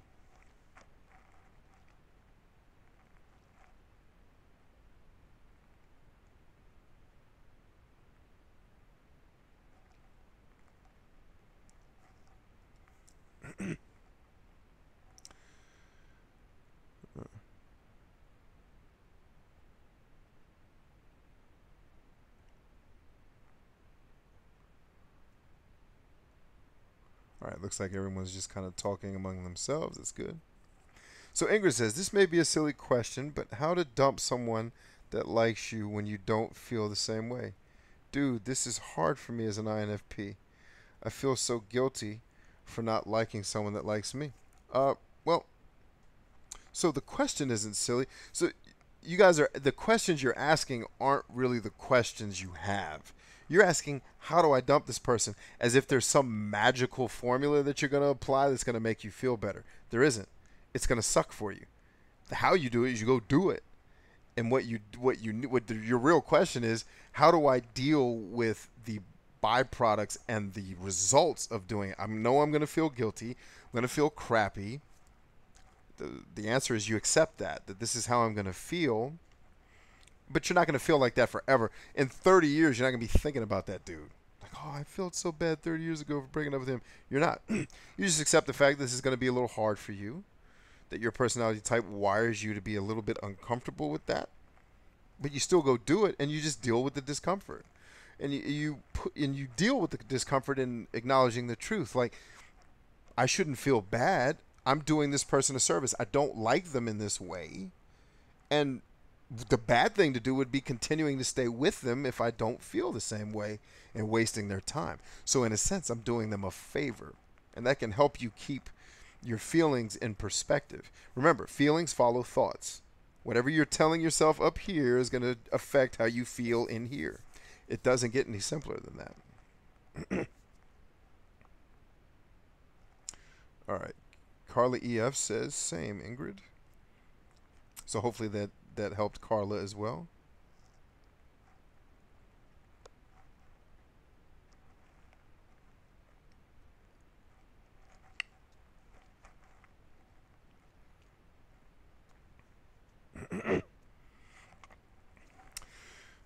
Red's Third Dimension Gaming says, have you ever thought about becoming a professor? No, because I don't like being in systems that don't allow me the freedom to help people the way that I want to help them.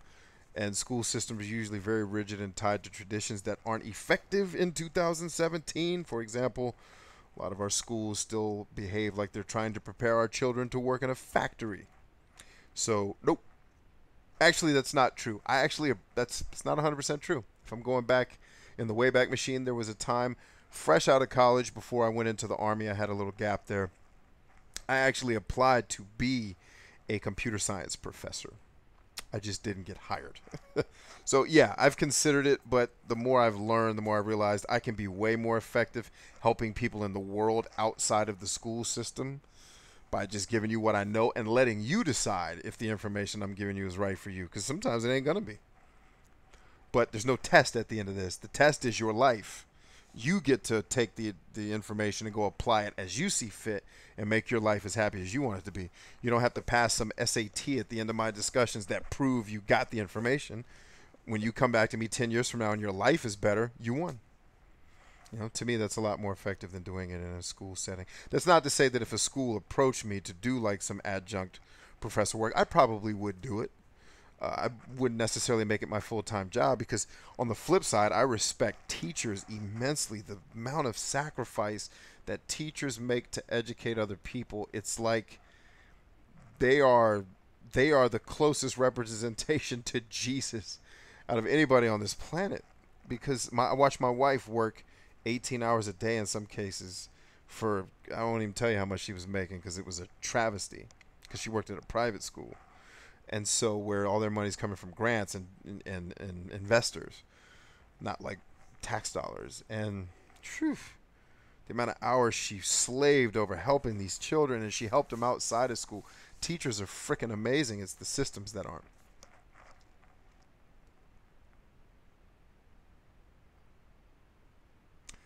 Says, I finally caught up to most of the questions. Excellent. All right, yeah, it looks like I'm caught up.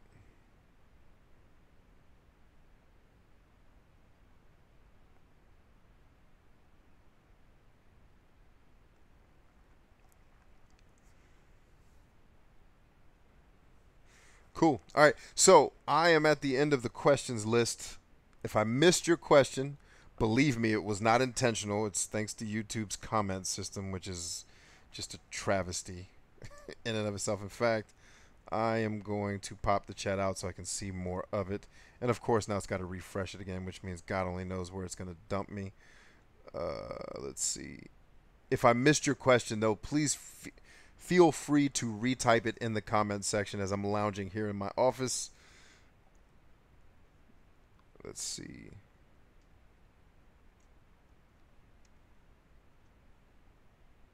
Okay, so it looks like you all are just talking amongst yourselves, which is awesome.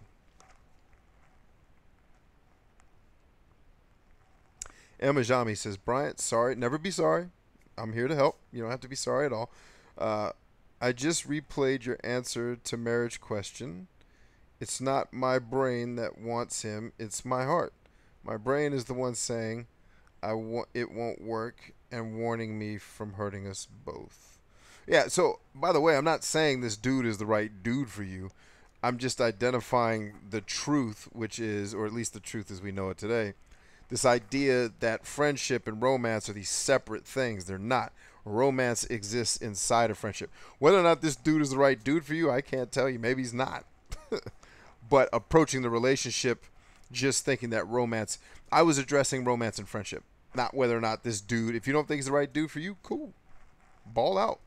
But do not fall for the myth that Hollywood and TV and media, and by the way, it's not like Hollywood is trying to trick you. It's the people in Hollywood and the media are trying to tell you about relationships when they don't know anything about them.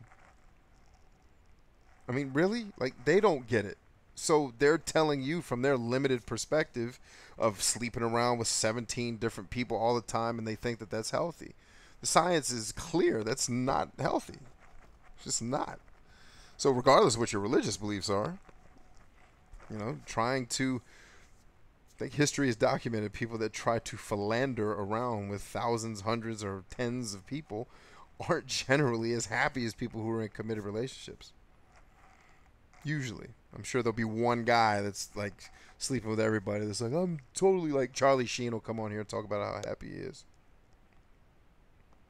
But yeah, so I'm not trying to convince you whether you're right or wrong with that. I'm saying the idea that romance and friendship are separate things is what I want to destroy that, because so many people believe it, and it leads them into relationships because the romantic piece is so enthralling at first, and then there's no foundation of friendship once this starts to dry up, and then this crumbles, and then divorce, and then blah, blah, blah, blah, blah. You get the rest. Sunderland says, as a former tech school instructor, I can vouch for everything BC said about schools. Thank you, my good man. Appreciate that. Carla says, me too. I'm a freshman in college and only went one semester because I felt lost and had no idea what career. And it's so unfortunate. I just shot a video. You guys haven't seen it yet.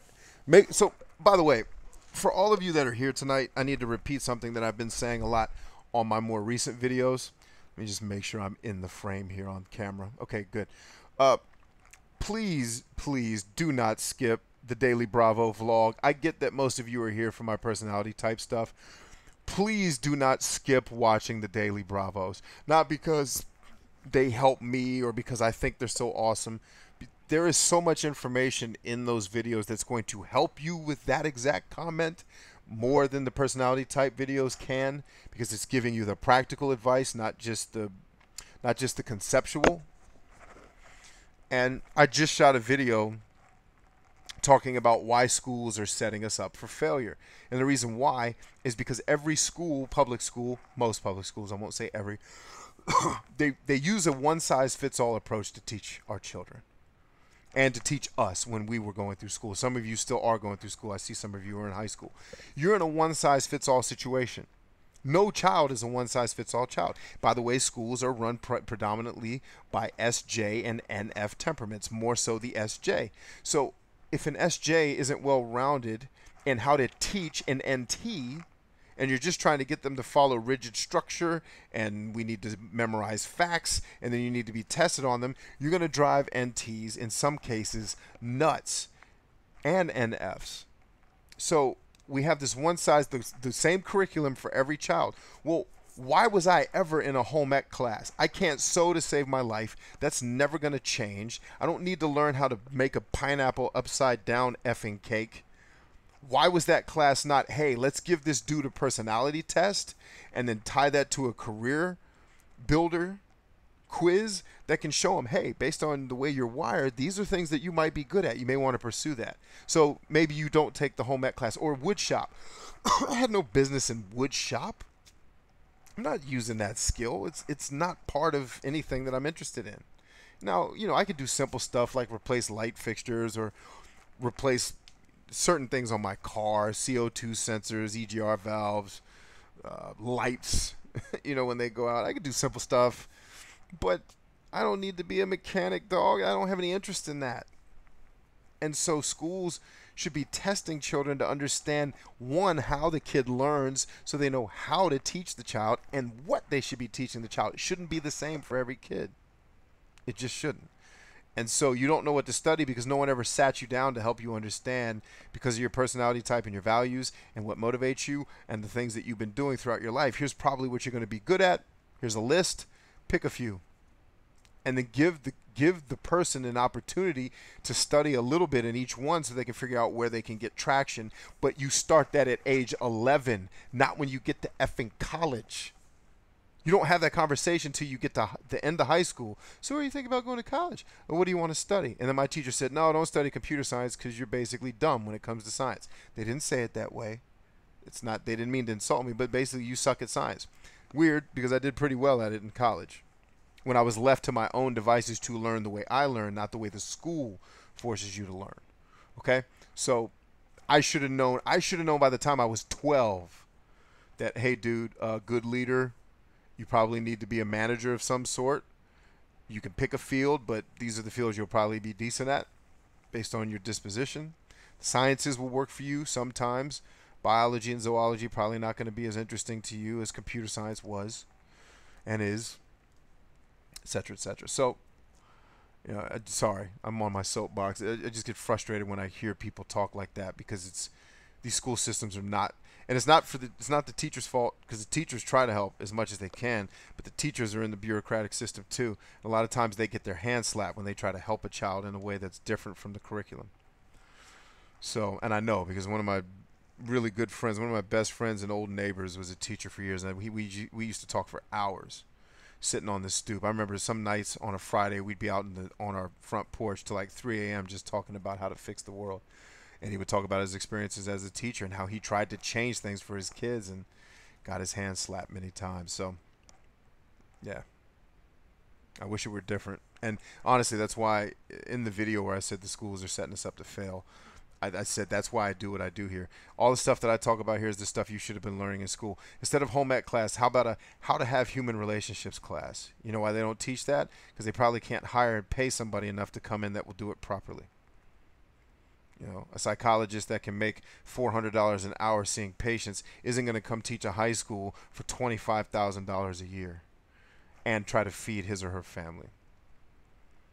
It's a freaking shame. So instead of waiting on the government to figure it out, because they're not, they're going to become more and more irrelevant over time, mark my words, I'll just do it myself.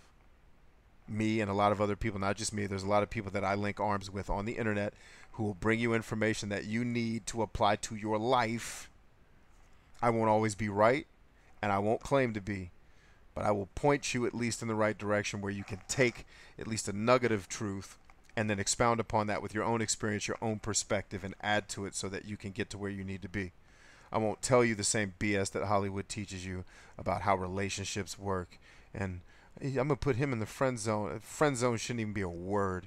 It's a travesty that nobody on this effing planet understands that good marriages are built off of outstanding friendships. The fact that I'm saying that on a call and that so many people don't understand that, it's just another piece of evidence that our systems that have been built here in our society to help us have been setting us up for failure. Not on purpose, not because of some Illuminati conspiracy, but because people live at the level they're taught, and it's the blind leading the blind. And for the few people who can see, they can only reach so many people. But guess what? Thank Jesus for the internet, because now I can reach millions. And with your help, I will. So, that said, I'll hop off my soapbox and go to the questions. BryantChambers, Shep, do you think INFP struggle more with personal space within a romantic relationship? I think that's more of a personal thing. The answer is I don't know. There's so many claims on the internet that this personality type is this and that personality type is statistically, like, supposedly INFJs are statistically the personality type that hates their jobs. I don't know that to be true. Not one website that says that has ever cited the study where that was conducted with a sample size that I would consider to be legitimate enough to make that claim. So I wouldn't necessarily look for those types of patterns or trends because I don't have data to support it. My scientist is coming out at me. But who cares? If an INFP struggles more with personal space or not, do you struggle with personal space? If you do, sweet. Make the necessary adjustments. You know, it's really hard for me to say that. I mean, I can make some assumptions based on the fact that you are an introverted feeler, but you know, I'm an introverted feeler too, and I don't really struggle with personal space. I deal with like crazy noise around me, you know, but I live in a house with 47 children. Psych, I'm kidding. But yeah, so I don't really know for sure. I would say if you are a person who struggles a bit with your personal space being invaded, know that about yourself, and then know if you're with somebody who does as well, and then you just have the conversation, and then you mutually respect each other enough not to violate that. All right, let's see.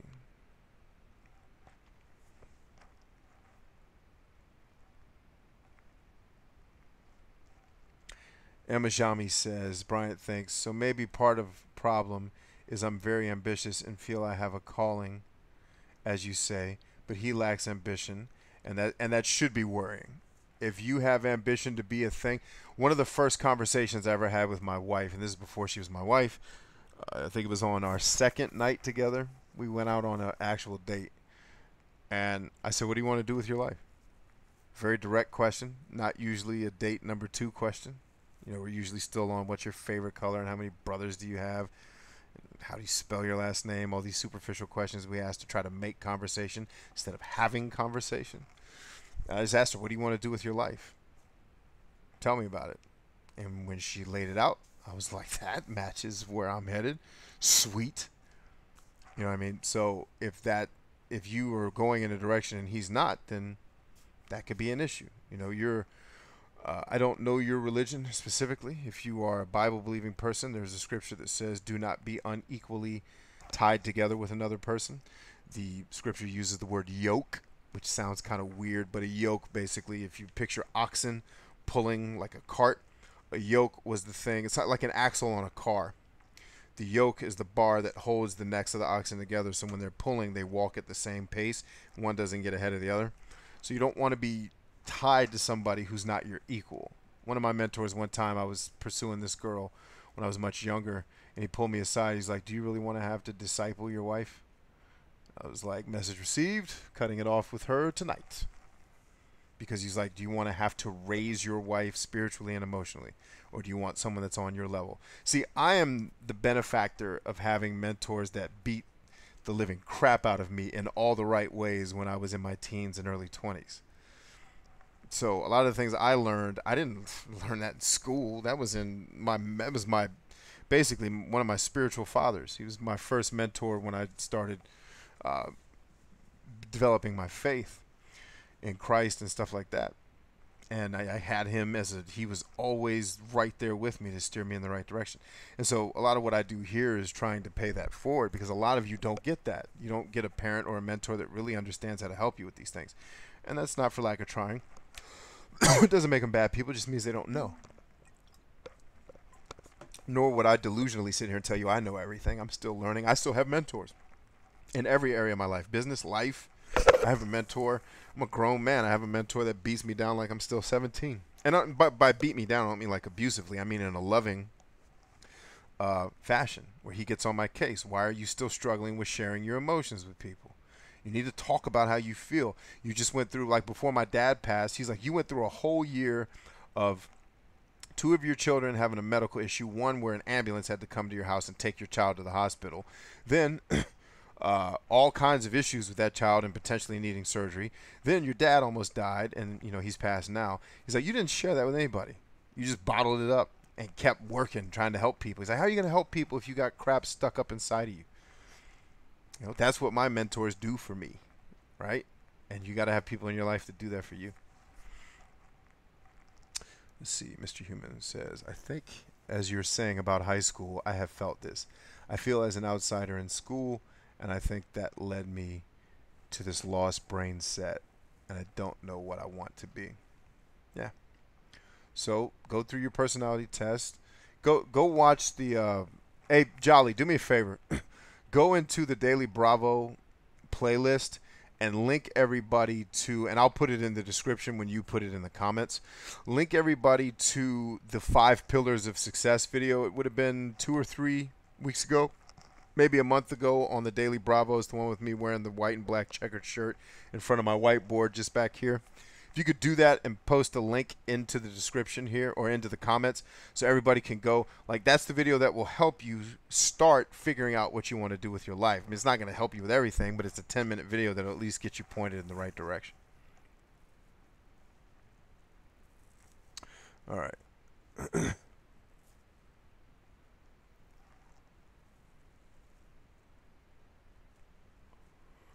Jami says, also, I have a difficult career, medicine, but he wants an easy job, and he's against social constructions. He's trying to change that to prepare for our merit. Nah, if he's older than 25 years old, he probably ain't going to change all that much. And you don't want somebody to change who they are to be with you. That's not fair. Like, I wouldn't want to be with a woman who forced me to change who I am. I can change certain behaviors, right? But I can't change the core of who and what I am. That's just not fair to you or to him. So I think you really need to do some soul searching to figure out if long term that's going to work out for you. And bring a third party in, someone that's unbiased, someone that can help you guys, and do it in a friendship way, not in a trying to dump you. I'm just trying to save us both from misery 15 years from now because we didn't talk about this stuff before we got married. Talk about it. And if you're not going through marital counseling, do it. I think it should be freaking mandatory that people go through marital counseling before they get married. I think in some states it actually is mandatory. And it should be. I don't think the state should dictate who does the counseling, but you should go to a reputable person that you can trust, that knows you both, and can be unbiased. I had that.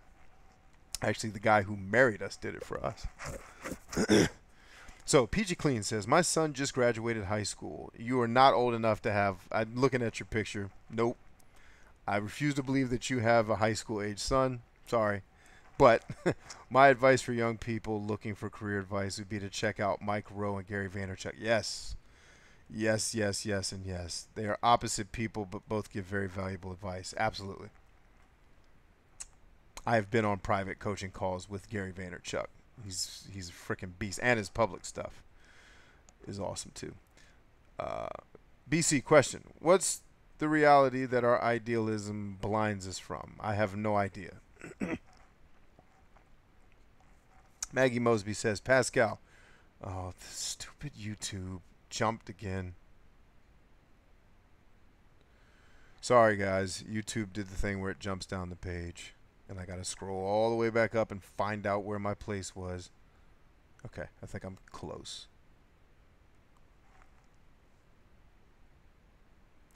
So Ingrid says, you're right about friendship being the most important thing in a relationship. Too bad even guys in the present days tend to believe that a relationship. Yeah, it's important. I mean, we believe what we spend the most time around. And if, I tell people all the time, I spend very little time on entertainment. Like, I don't watch YouTube. People always find it strange. Like, how are you a YouTuber who coaches YouTube and you don't watch YouTube? I said, simple, because the principles of success don't change.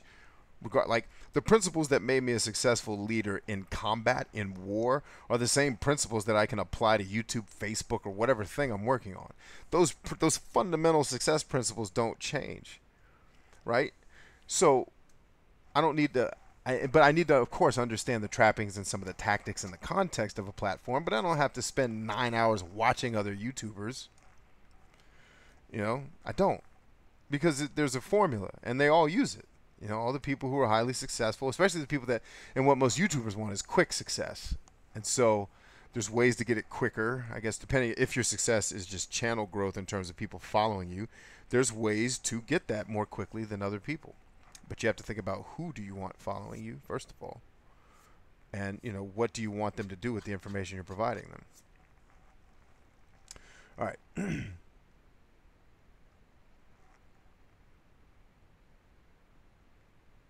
Is it common for people to test multiple personalities? I think it's fairly common, especially for people who are balanced, like on the line between thinking and feeling, or extroversion, introversion. I think there's a lot of people who test kind of on the line. It's not rare. Maggie Mosby says, my extroverted feeling is going to let you win this, but if you don't know the cognitive functions, please learn them. I am not sure who she's talking to, because YouTube is being YouTube.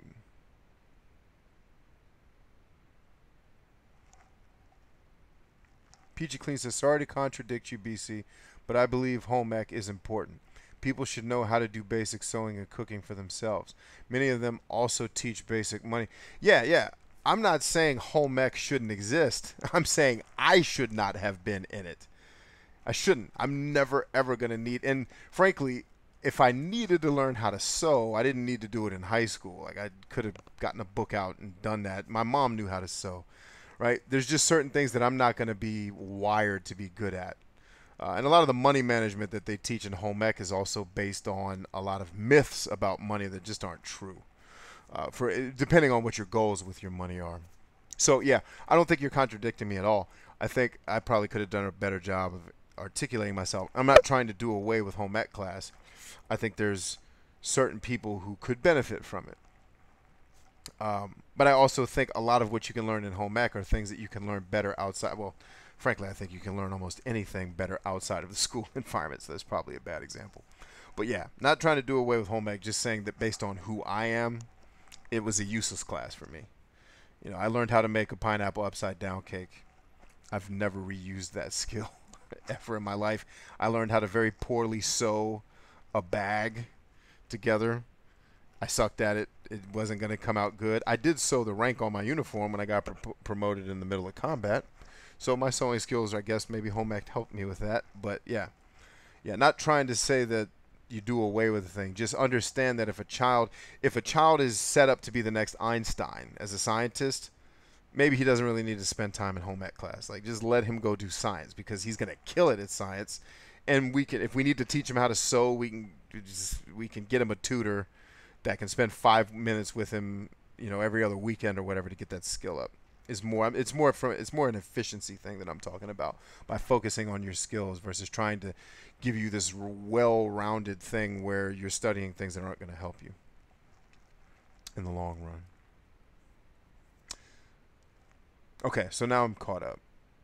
The Gary Vaynerchuk thing's cool. BC question: what's the reality that our idealism binds us from? Have no idea. Let's see.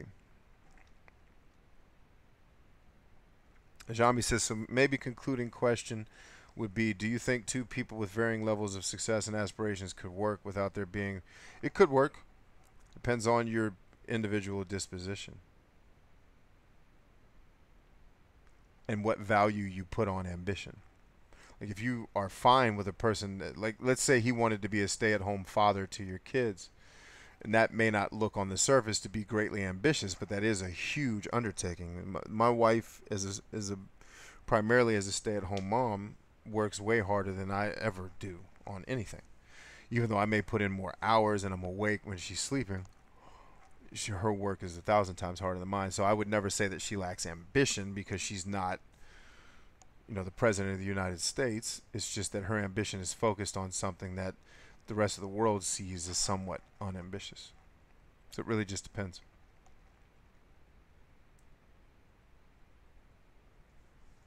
April says, thanks for your thoughts. My pleasure, April. Maggie says, I love your soapbox. It shows you're passionate, and that's cool. Okay, starting to catch up here.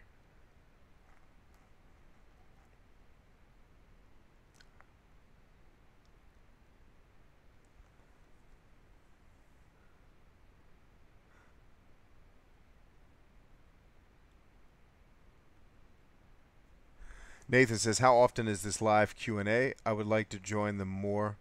Been to 2 already. So I try to do 1 a week.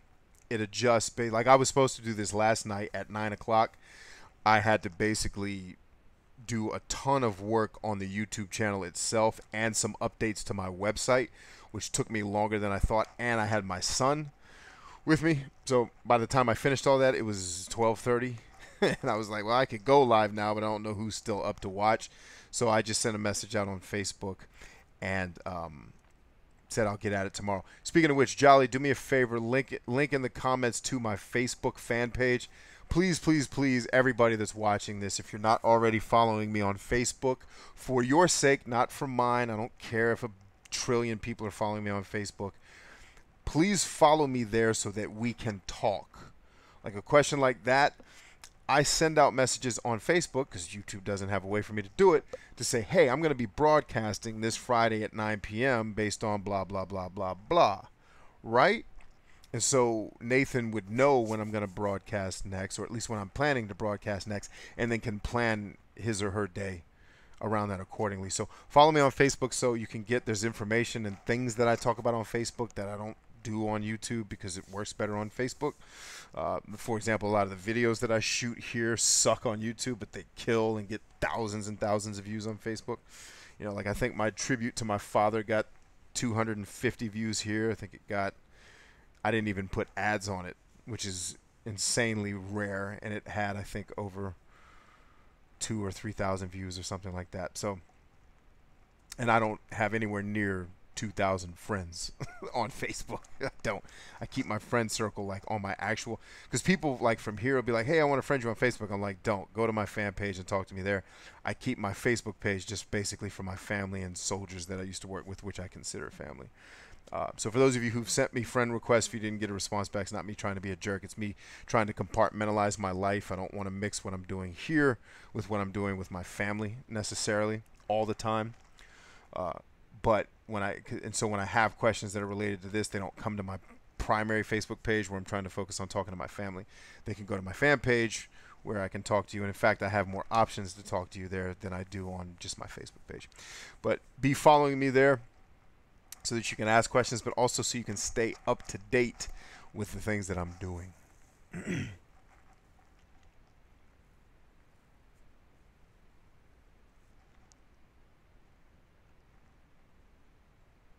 Ingrid says, all those Facebook couples seems like they're just dating for dating. And yeah, I mean, people are what Gary Vaynerchuk calls PRing their life. It's true. Like, you're not going to see hundreds of pictures of me and my wife hugging and kissing each other all over Facebook because nobody wants to see that. Like, it's not authentic. Like, I do hug and kiss her quite a bit, but me filming it is not interesting. Not every day. Sometimes I might put something on there if it's appropriate, but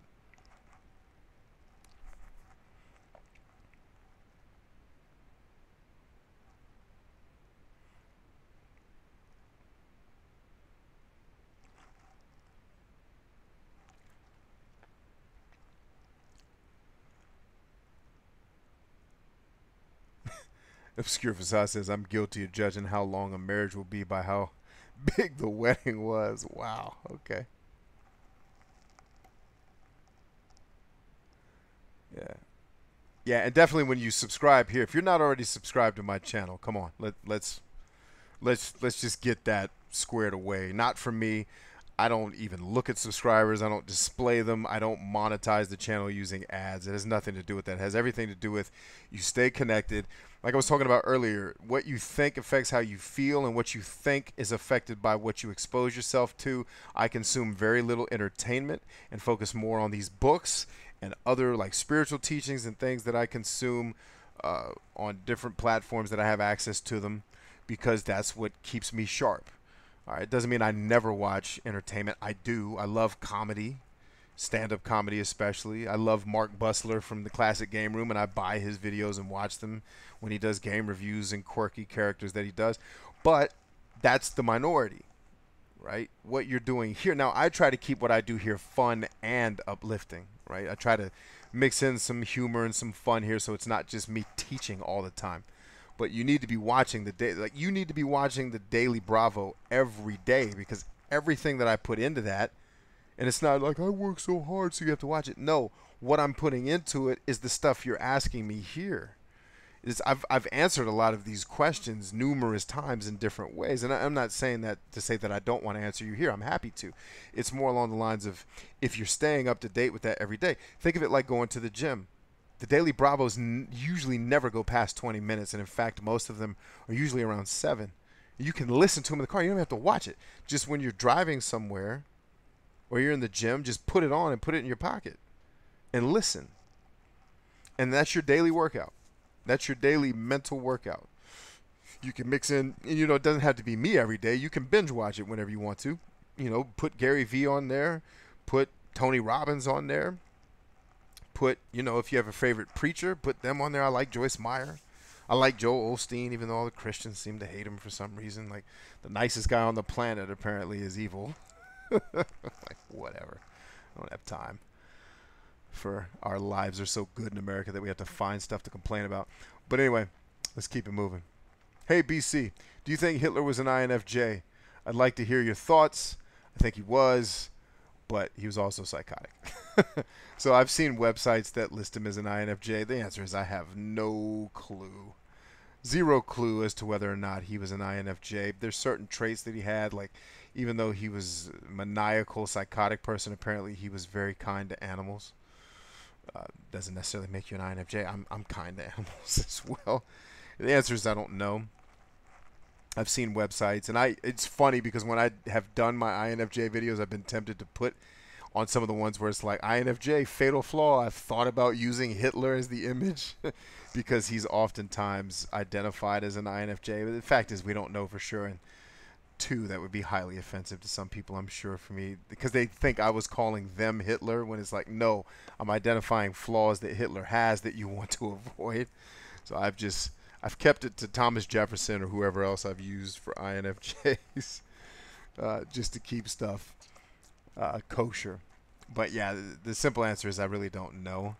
But yeah, he clearly was psychotic. So regardless of what his personality type was, I think a lot of his behavior was driven by his just completely irrational and emotional psychopathy. Alexandra Cruz says, what advice would you give to people who don't believe they're capable of having romantic relationships with others?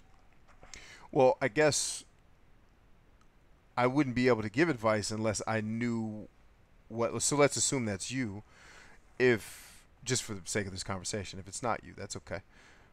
What advice would I give to people who don't believe they're capable of? Well, I wouldn't give any advice. Like, if they're not capable of romantic relationships and they're okay with that, I wouldn't give them any advice. If they're happy with their lives not having a romantic relationship, rock on. If they want to have romance as a part of a relationship, and I guess we'd also have to define what you mean by romance. You know, are you talking like candlelight dinners and walks on the beach? Are you talking sex? Are you talking, like, you have to flesh out what you mean by romantic relationship, and I don't want you to put your business in the streets. That's not what I'm saying. So it's kind of hard for me to give advice to a person without knowing what their, like, my advice is always tailored to your goals, not what I think, not what I believe.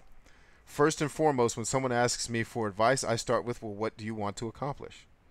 Because my advice is going to be geared towards what I know, if I know, what's going to help you most effectively and efficiently get to that goal. I'm not going to start with, well, I believe that blah, because what I believe has no bearing on helping you if what I believe doesn't get you to the goal. You see what I mean? So it would be kind of hard for me to give advice in that regard.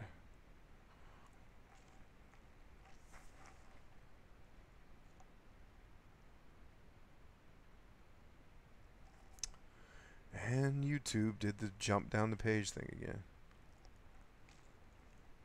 Sorry, guys and ladies, I got to scroll up because YouTube did the thing where it refreshes the page. It completely throws me off from where I was. Okay, here we go. Sab Hill says, BryantChambers, I'm stuck between testing as an ISFP and an INFP. I'm not sure what I'm doing wrong. I always take my time when I test. So you're not doing anything wrong. Chances are you are stuck in the middle between S and P, meaning your S and N, your sensing and your intuition. And chances are you tested even. Like each question is designed to put like a point in a bin. So you probably answered a bunch of questions that 10 went to N and 11 went to S. And so you're very balanced. So you're not doing anything wrong. What I would do is type in the cognitive, like I go to Google, type in INFP cognitive functions, go to the website, type in mind, and click on INFP. Read what it says about the cognitive functions, then go to ISFP, read what it says about the cognitive functions there, and whichever one resonates with you better is probably the one you prefer. Again, no black and white answers, but that's probably it. And then I would just be like, cool, I'm kind of stuck in the middle here. And there's nothing wrong with being stuck in the middle. You have sensing and you have intuition. You just have a preference for either or. And for you, maybe that preference is very weak. Like you're comfortable navigating both. So nothing wrong. All right, so the INFP is going to make obscure facade. INFPs can and will make. Okay, so you guys are talking amongst yourselves. You guys can keep, ladies and guys can do that. So since you answered my question, I guess like a follow-up. Should I throw caution to the wind and do what I like to do, or do I bite down on my passion and get a stable career? Well, you tell me. Should you throw caution to the wind?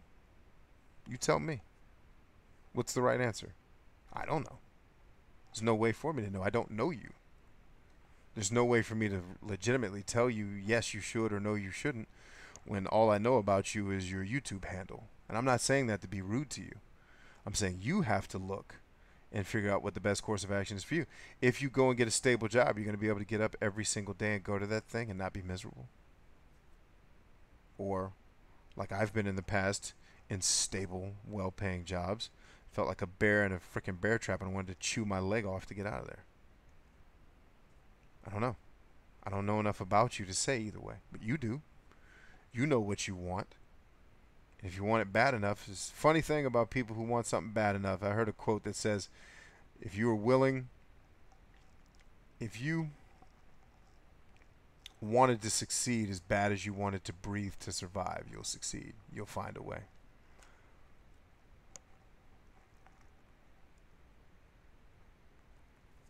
All right, let's see what's next.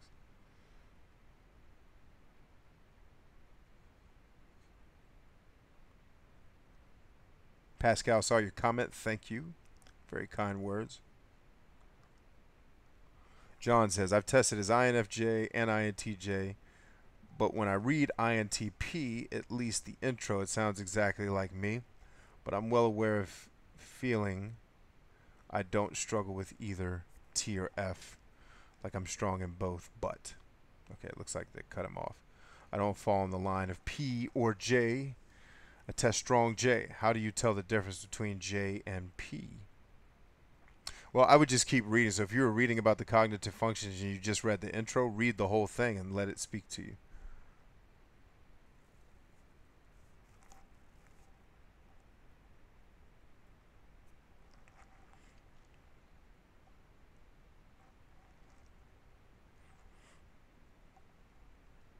Thank you, Jolly.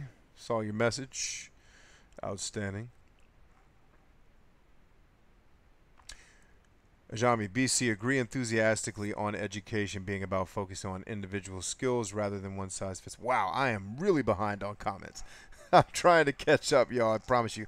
Elisa Dawn says, thank you for allowing me to come to the conclusion that I am INFP.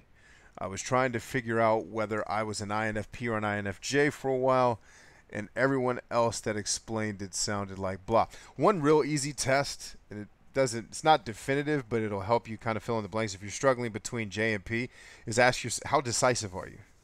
Are you the type of person that can make a split decision and rock on, and whatever comes, and you make adjustments? Or do you have to stew? Like, do you struggle with paralysis by overanalysis? Usually the person that's paralysis by overanalysis is a bit more P, or if they're indecisive, like, I don't know where I want to eat tonight. I don't know. And everyone's just freaking, let's go get a sandwich. Come on, get in the car.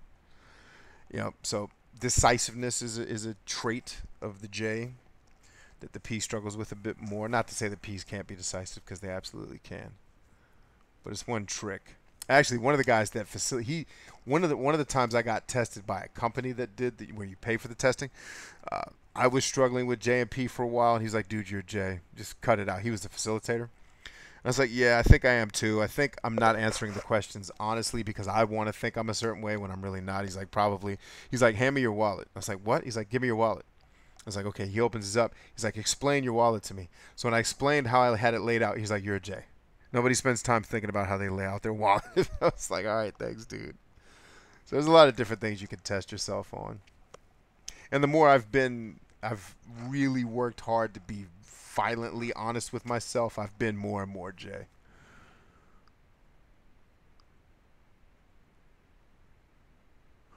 Peachy Clean says, I need to get to the next belt, currently at green, probably in the fall. I'm a VIP though. Just haven't had the chance to attend the call yet. Okay, sweet. Been at VIP, and I thought that was the case, but I wasn't 100% sure. That said, PG, if you're in the white belt and you're a VIP, please remind me. I need to upgrade you to green. That is free for you because you're a VIP. I upgraded all the VIPs late last year, I think, as like a Christmas gift, or it may have been early this year, where I was like, if you're a VIP, whatever belt you're in, I'm going to upgrade you for free. So please remind me, if you're in the Facebook groups, just send me a DM or something that says, hey, please log in and upgrade my account for free to the green belt, and that'll get you squared away. And then that way, because for you, like where you really need to be for what you're doing is probably in the black belt. And I don't say that often. I usually push people away from the black belt.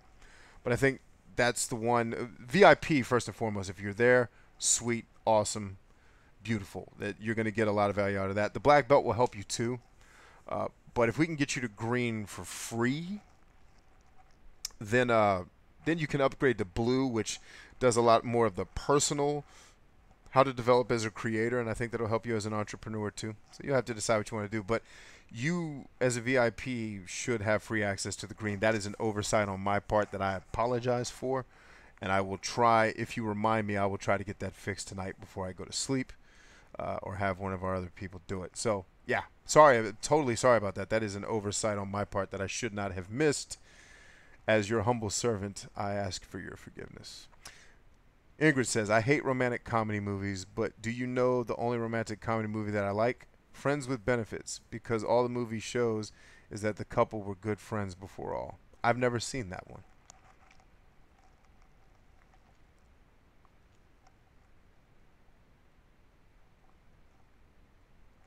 Let's see. Peachy Clean says, Arg. I think it's so hard to decide where to post content. Mine is mostly evergreen, hence posting on YouTube.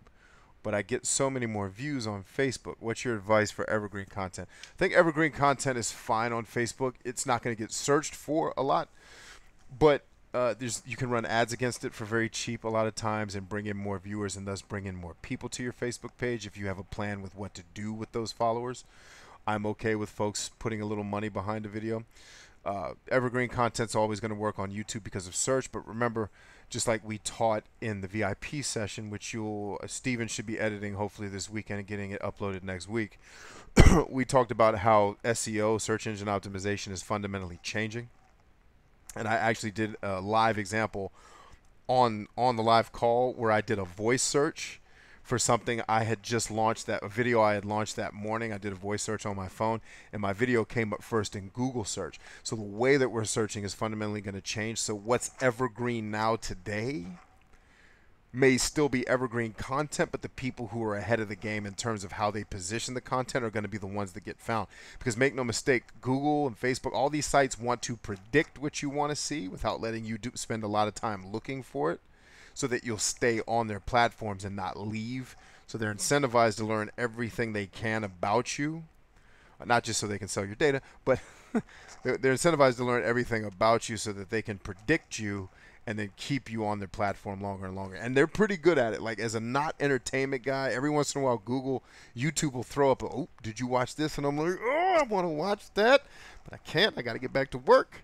So even me, as a person who doesn't watch a lot of entertainment, have seen a couple things come across like, oh, I want to watch that, but I can't. So yeah, just pay attention to those things. That'll be a greenbelt lesson. Once I upgrade you, you'll get that part of the VIP call, and you have access to all the VIP calls, so you're good either way. But yeah, I think doing your evergreen content on YouTube is still smart. SEO is not going to completely die. It's just going to change. The way people search is going to change, so the way we create content has to change with it. With Facebook, it's very hard to do any type of organic content. Facebook's pretty much stacked the deck for people that can afford to put even just a little bit of money behind what they're doing, which is what I do for a lot of clients on the business side of the house, on the services side of the house. But I think evergreen content's fine on Facebook too, especially if you have something that has virality, something that a lot of people would want to watch, that you could just put a little money behind and get a couple people to see it who then start to share it, like an idea virus, like Seth Godin talks about in the book The Purple Cow. So my answer to you is experiment with both. Try putting content in both spots. There is content that I put on YouTube that I do put on Facebook. Some of it I don't, because it just isn't. I know it wouldn't work on Facebook. But then there's a lot of content I do on Facebook that I would never put on YouTube, because I know for a fact nobody's going to watch this, and not because of intuition, but because I've tested it. I've tried to put that type of content on there, and no one cares. All right, thank you, Jolly, for the post. All right, I'm going to keep moving. If I miss your question, once I get to the end of the comments, always feel free to repost it. The way YouTube works, I'm just going to miss stuff. Sugarfoot, hey there, B. What's up, my friend? Long time. Thanks for coming. Maggie Mosby says, I have a J friend who procrastinates all the time, but we're organized and scheduled, so not usually. Okay. Yeah, and Raven is going to be running our VIP mastermind group. So you're starting this Sunday, sweet. And Raven's going to make sure all the VIP. So if you're not in the private VIP Facebook group, message me in the public group so I can get you access to that as well. And Raven's going to be organizing, I think, weekly meetings, Raven, or is it monthly meetings? I can't remember. I will come to them as I can tomorrow. I probably can't, because I'm going to be doing like no business work tomorrow, straight up. Taking my family to church, and then we're taking the family out to the beach, and like I'll have my phone, but I'm not planning to do any business work.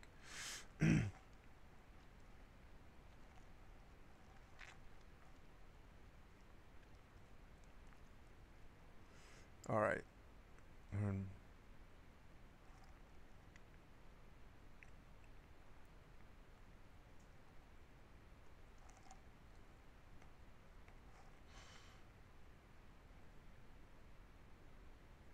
So Maggie asked, did I explain the Hitler thing? Yeah, I did. So the short answer was I don't know. I've seen a lot of websites that list Hitler as an INFJ, but the simple fact of the matter is I have no clue. But I think you were correct in your assessment of the fact that he was a psychopath, and that probably more than his personality type drove him to do the heinous, horrible things he did. But as an INFJ, I'm trying to remember what cognitive function they lead with. And if it's introverted feeling, he clearly was very passionate about the things he thought was wrong with the government. Could have had something to do with it. Jocelyn made it. Says hello. Hey, Jocelyn. Good to see you.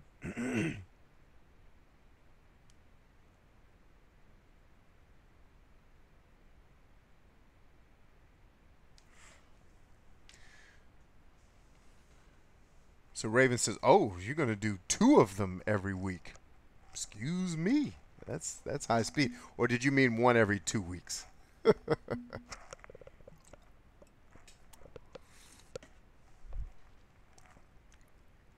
think I still have green tea specks in my water. That's gross. I need to clean out my bottle. I don't really feel like eating green tea leaves. It's nasty. Okay, so I have caught up with all the questions that I've seen. Inevitably, I imagine I missed one or two. So Maggie Mosby says it's okay. Yeah, so they lead with introverted intuition and thinking. Yeah, so never mind. Never mind. The example I was going to give wouldn't add up then.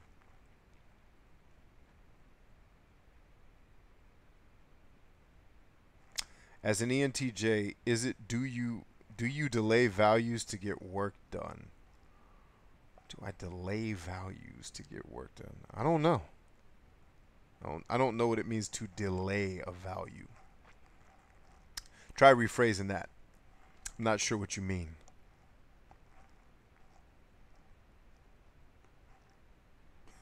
Jolly says, how you get the black hand. All right, so I'm caught up on the questions I've seen. If I missed one of your questions, friends, please understand it's not intentional. It's just YouTube being YouTube.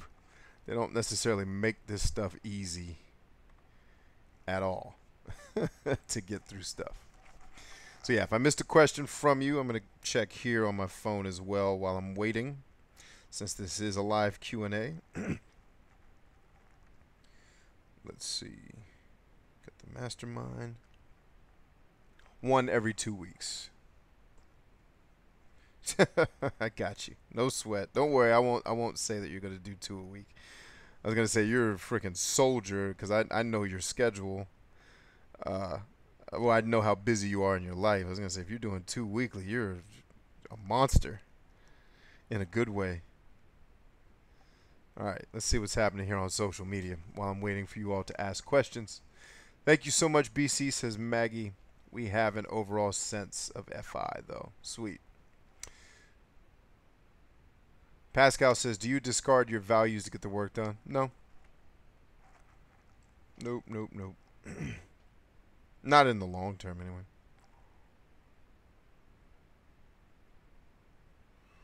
All right. Jolly says, I need to talk to you after the stream. Okay, cool. You got my Skype, right, dude? Just Skype me up. It'll have to be quick, though, because I'm going to need to go to bed here soon. All right. All right. So it would appear that I've gotten through all of your questions because nobody's left, and I don't see any more questions coming in. Ingrid says, I'm an INFP, and my parents are both ESFJs, and my whole life they've been overprotective, not giving me the chance to be independent and grow, and I feel like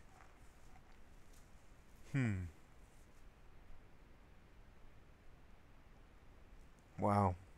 That's hard.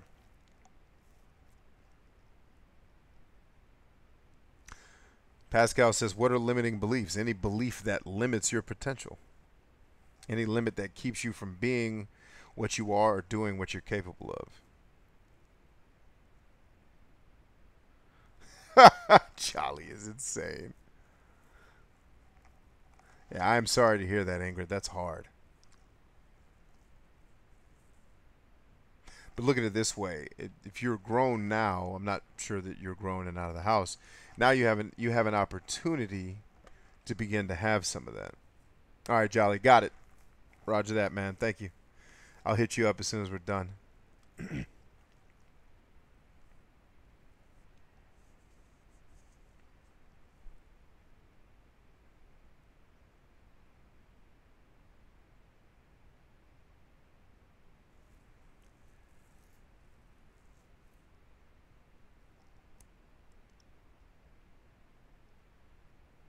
Oh, Jolly says, no, I mean in the chat, just real quick. Okay, yeah, that's cool too, man. No sweat. I got your back. All right, so it looks like I've answered all the questions. We have more people here now than we started with, which is amazing. So let me start to land this plane, okay? Jolly's going to help me out with some links. You're going to help me out with doing a couple of different things here as I call for them. Remember, from the beginning, the whole purpose here is to equip all of us, myself included, with the things that are going to help us live whatever our definition of the good life is. If that is something that you believe in, I want you to stay tuned and be here regularly because I am never going to post something that's not worth your time. All right, I may post something that's less interesting than another thing to you, but at the end of the day, everything I'm sharing with you is something that you can practically apply to your life. So there's a couple things you need to consider as you continue to come back around this channel. A lot of you, especially you INFPs, have been sticking to the INFP videos. You are doing yourself, not me, a disservice when you do that, because you're consuming all of this information about you, which is awesome. That's why it's there, but you're not consuming the information about the other personality types. Remember, on Earth, you're never, so many of you have asked me, like, I just want to be a hermit. It's not going to happen. Like, you've got to have other human beings in your life in order to get to wherever it is that you want to go. You're not going to be able to do everything on your own. No man is an island. You've heard that proverb before, or woman. A lot of the people that wrote a lot of our ancient proverbs just discounted women for some stupid reason. No person is an island.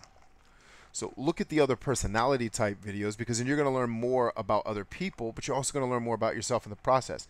You know, the great swordsman Musashi, right? A lot of you anime and geeky people, a lot of the stuff you watch and video games you play are based on him loosely.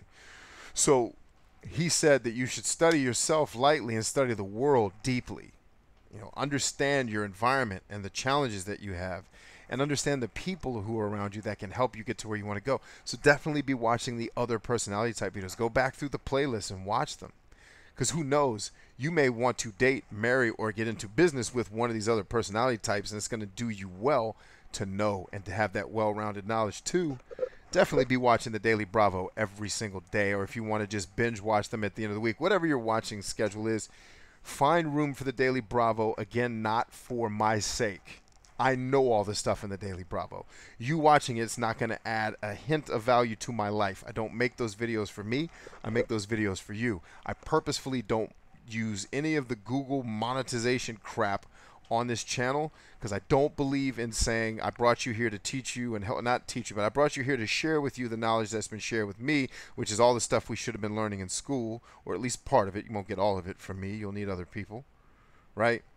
And if that's what I'm doing, why in the frack am I going to make you watch a Budweiser commercial first? That shows a lack of empathy. And if Google's smart, they're going to stop doing it that way. And I think they are smart, and I think they will figure out another way to monetize this platform, like selling data. So definitely get involved with the Daily Bravo and start at the beginning. The Daily Bravo isn't just one-off little tips and tricks. It's a whole story. It's me documenting, like Gary Vaynerchuk always talks about, I document, I don't create. And when he shared that with me, because I got a lot of that information before he started talking about it publicly, because like I said, I've been on a private call with him. And so once he shared that with me, it helped me understand why some of the challenges I was having on social media, getting traction with people. And I was like, man, I'm trying to make everything so polished instead of making what people need, which is just documenting my experience, because I've got so much knowledge up in here. I've had so much life experience in a very short amount of time that I can pass on. And it's not my knowledge. It's not me being smart. It's me being smart enough to know that I'm dumb enough to have to ask all these guys and ladies for help. And I'm passing that help on to you every single day. And I'm doing it on YouTube, doing it on Facebook. You need to be on my Facebook page. Jolly, post the Facebook page once again, please. For more fun type stuff, you can get at the Instagram piece as well. All right, on Instagram, I do a lot more of inspirational stuff, you know, like scripture or proverb quotes. And then I have a new funny quote thing that I've started called the phrase of the day, where I take a funny quote that I found in life and then define it. I got one from this comedian called Dan Cummins. He used this term called the wall of narcissism. And I won't tell you what it's from, because I want you, if you have Amazon Prime, to go watch him, because he's freaking hilarious. But that's you know, if you want some more like where I'm letting my hair down, and I'm starting to do a lot more fun stuff on even on YouTube as well, getting away from just making it hardcore training all the time.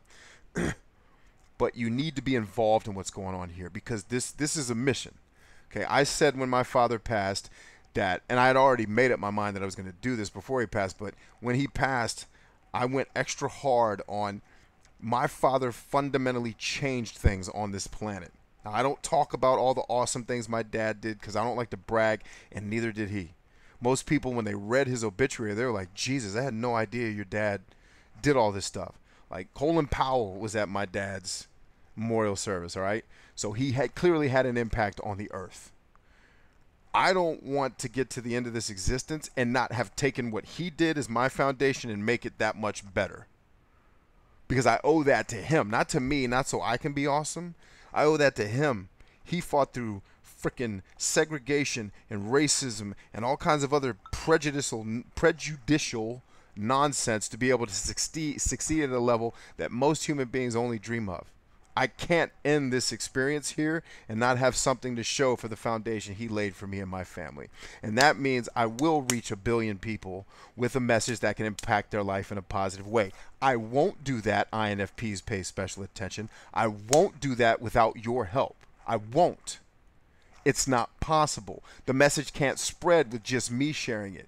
You've got to get in here and watch the videos. And then when I share something that's like, oh, snap, he went there. You've got to then go out and share that with the people you're connected to. And I don't care how insulated and isolated you are, INFPs. Go make friends with somebody. Share it with your dog. I don't care what you do. Get the word out. Not so that we can just get stupid subscriber growth, because that's not the point. That's not the point. The point is, can we get to 1 billion people with information that can we get to 1 billion people to help them understand how relationships work? When there's still so many people who believe that romance and friendship are these two separate things. And I'm not criticizing anybody who believes that. I believed it too until somebody showed me better. And now I've lived better for 15 years, married to this awesome chick who's, I don't know where she's, somewhere upstairs laying down. Okay? There's no way I can do that by myself. So I'm not going to beg you for your help. I'm going to demand it because you were getting something good out of being here. I know it because I got something good out of it when someone gave it to me. I'm not that smart. I'm just taking what smart people have given me and I'm giving it to you. So you owe it to your sphere of influence to help them. That's what I'm requiring of all the people who are here. You know, I talk about the people that follow me are ninjas. You know, people who are weak-minded, they're not going to... So all of you who are struggling with, you think you're weak-minded, you're not. When you're here on a freaking Saturday at whatever time it is where you are, that's not weak-minded. That's strong. That's powerful. You've had people beat you down to make you think you're weak-minded because of their insecurities, but it isn't true. Somewhere deep inside the core of who you are, there's a ninja. There's an assassin. You know, and I don't mean an assassin that would go hurt people. I mean an assassin that will help me eradicate the fear that has held this world captive for millennia. Not decades, not centuries, millennia. This world has been held captive by people who are driven by fear. Hitler's a perfect example. That's what happens when the spirit of fear that tries to dominate this earth runs amok and people cooperate with it. People die. All right. I come from a world where the decisions that I used to make affected the lives of not just the men who were under my command, but the families that they had to go home to. So I refuse to sit here and take life lightly as if we're going to get to where we want to be and where God has created us to go by just sitting back and watching YouTube videos and thinking that this is cute. This isn't cute. This is my life, and this is the legacy that I want to leave with you on board. And that's how you can be a part of this, is by connecting with me on every place where you know I exist. Right? If you're not in one of my programs, cool. If you can't afford to get in one of my programs, cool. Don't. Just keep coming back around and getting the free stuff. If you don't want to be in a program but you have the ability to help the mission, then you need to mosey your little happy feet over to Patreon and drop a couple bones to help push this vision of reaching 1 billion people with positive information forward. Like I said, it's not going to get done with me alone. And I have a goal on the Patreon page. It's not just throwing money at me. That goal is going to pave the way for me to turn this into a podcast as well. Not that I need a ton of money to start a podcast. I need more time. Because not only am I running 2 businesses, right, where part of it is a product where I have to meet with people every month and I love doing it, that takes time. When I come every week here for free and sit down for 3 or 4 hours, it takes time, right? And in order for me to take time away from a thing that's feeding my football team full of children, you know, I have to have the resources to be able to do that. So if you got it to give, give. If you don't have it to give, keep it until you do have something to give. All right? Or just don't give it all. Just keep giving by helping us spread the message. If anything, and I've totally not been paying attention. I've not been paying attention to the comments. So if you've been asking me questions, I'm not even looking at them right now. We'll wrap this up with any last minute questions when I'm done spouting off. So, is my Patreon page, Jolly? Is it BryantChambers Lives? Put the link to it because Brian Chambers Lives is my Instagram. Did I make that my Patreon too? Can't remember. Clearly, I don't use Patreon all that much.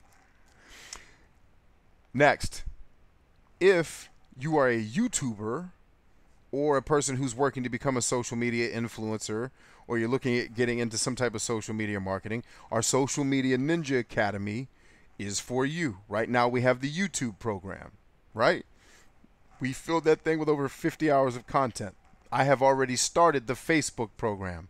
Everybody who's a VIP in the Social Media Ninja Academy has access to the Facebook pilot for free. Already in the Facebook group, I think we have right around an hour of content already, just in the pilot, walking people through how Facebook works. We're going to have things like setting up Facebook pages. The YouTube system is, if I never made another thing in the YouTube system, it would be worth 10 times what I charge for it, period. All right? So if that's something that you're interested in, you need to head on over to, and by the way, Jolly, thank you for posting the link. For the Academy, you can do clients incoming, and I've set it up, Jolly, so you can do BryantChambers.com/academy. Or nope, that's not right. I haven't set up the Academy on Bryant Chambers. It's just the ebook. Never mind.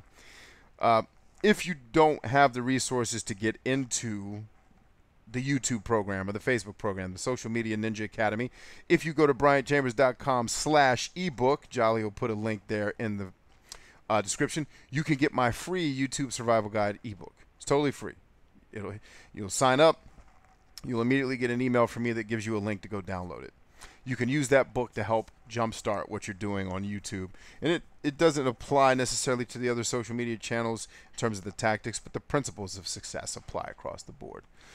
Okay, there's that. Then for those of you who are fired up about having healthy relationships, fulfilling relationships, I also have what's called the marriage experience. We're about to add, so this program works a little bit differently from the YouTube program, whereas when you log into the YouTube program, there's already 50 hours of content. The marriage program, I decided to do it a little bit different because what I've noticed running the Ninja Academy is that I put up all of this content and it overwhelms people, and very few people make it from the beginning to the end. With the marriage program, I'm doing a video a month. So when you get in there, you'll see that the welcome video is there. And we've been running it. We're going into the 3rd month here in July. And so we've got 2 videos in there now. The first one is the 5 pillars of success that I talked about. It's the whole hour-long discussion in terms of relationships. And then the next one is me taking the Myers-Briggs. I actually take a Myers-Briggs test, show you where to go take it, show you how to use the information. So if you've never done it, you can do it. But you also see my thought process, and I give you context clues about how this affects relationships. And so when you're going through the test, you could be thinking about the same things. My wife and I, hopefully tonight, or not tonight, tomorrow, we'll be filming. We took the Hexaco test together. And so we're going to be comparing our notes there. So every month we're going to have a new video and a new discussion.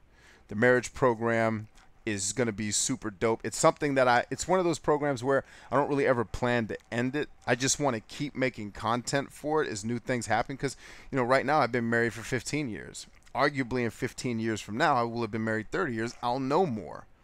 So if I just ended the program, then you'd be missing out on that second 15 years, and then it's going to be 50 years and 60 years of marriage. It's one of those things where I want to keep adding content and having other people add content. Like, I haven't been on a date with another woman since 2002, right? So there's things about Match.com that I don't know. So I'm bringing other people in to discuss the dating aspect, because it's not just about the marriage piece. It's about building the friendship. First, we build ourselves. That's the first pillar. That's where all the personality tests come from. And then we get into, you know, imagine you fully understanding yourself, fully understanding who you're compatible with and who you should be seeking out to complement you in life. And then imagine, then you move into how do I actually build this friendship with this person? How do I know what are the triggers I should be looking for if this person is a good match for me? And then moving into the courtship, actually being married, going through the 7 principles of a successful marriage where they have used literal data and science to measure. There's this doctor, he wrote that book called The 7 Principles. I don't know if I have it up on my shelf right now. But basically, he says within 15 minutes of evaluating a couple, he could tell whether or not their marriage is doomed. And then he walks you through the science, not the intuition or the spiritual belief system, but the science of him measuring it. to where he came to those conclusions. And these are the things that we're going to be talking about and having practical exercises, right? So if that sounds like something interesting to you, I'll get Jolly. Jolly, can you post the link is going to take you to a free course that I did here. But once you get through the free course, you can actually go, or let me pull up my website and see if that is a thing yet.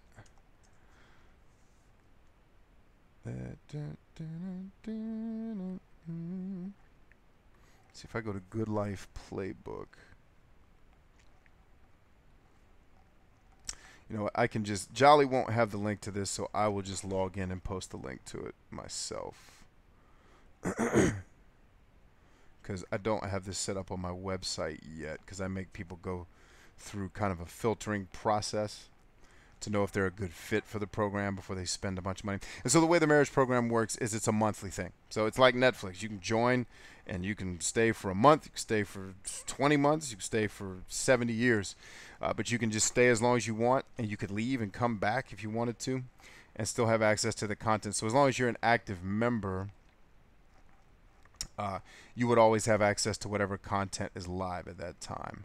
So I'm going to go ahead and get the link to it here. I want to make sure this is actually the page before I send you to some wrong thing. All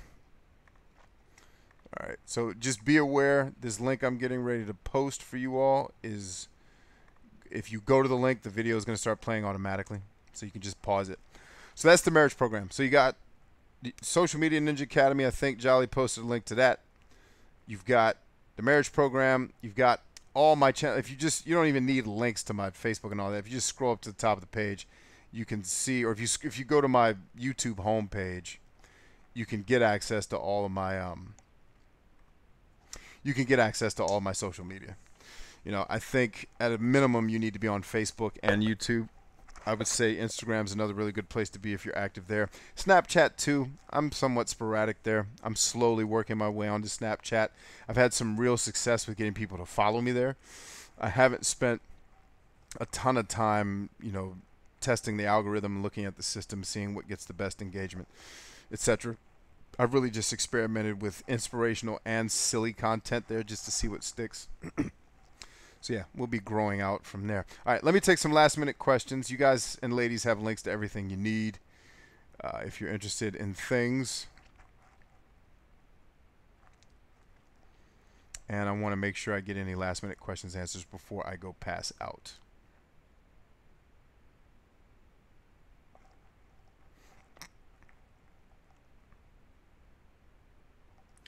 So Maggie says, I love writing and journaling. I have an INFP friend who has a hard time with that too. Okay, I think she's answering somebody.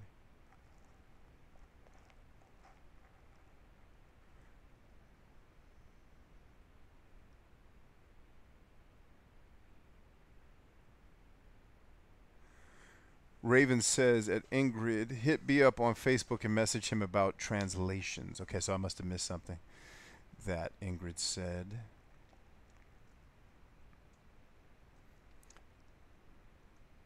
So Ingrid says, I really want to help Bryant. His contents are so good, but not everyone in Brazil speaks English. So, yeah, I think the primary language in Brazil is Portuguese, right? Portuguese. So, yeah, definitely if you got some ideas about how to get content over to Brazil, translate, if you got ideas about how you'd like to help with that, Ingrid, shoot me a DM on Facebook. It's going to be the easiest way for us to talk about it. Facebook gives us the best social system out of all of these platforms. I wish YouTube would get its act together and realize that Facebook is kicking it in the face every single day. Maggie Mosby, Art. Try to explain. Okay, so she's talking to him. Mason says, BC, what are your favorite personality type books? You know what? I read a lot more online stuff than books about personality type. You know, I read this book called Please Understand Me that's kind of old, and it has a new edition that I haven't read yet.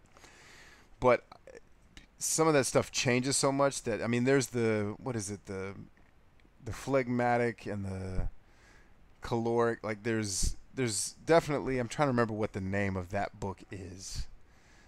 And I've skimmed through it and thought it was okay, but mostly the information that I'm consuming either comes from textbooks like evolutionary psychology, but those things aren't specifically about personality type. They're about psychology as a whole. So there's evolutionary psychology. There is compelling people, which delves into psychology a bit. There's presence, which is okay. It's not amazing, but it's pretty good.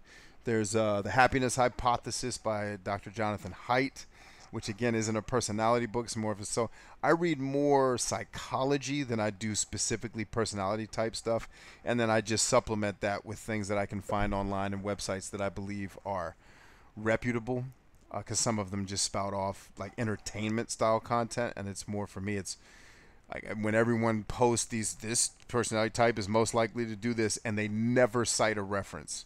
Like how do you even how do you expect people to believe that that's true when you don't cite your reference for where you got this information from? It doesn't make any sense to me. So I tend to stick to websites that, like 16 Personalities is pretty good. Type in Mind is pretty good. The folks that I was working with over at Personality Hacker, I think their stuff's pretty decent. So yeah, it's kind of the way that I've done it. And then I follow people like Tony Robbins, who's big into psychology and stuff like that. So that's usually how I consume it, not so much on specific personality type books. Because I also don't like books because if they were written 15 years ago and they don't have an updated version, a lot of the stuff has changed or been improved. Obscure says, night. Good night, Obscure. Thanks for coming. Appreciate you.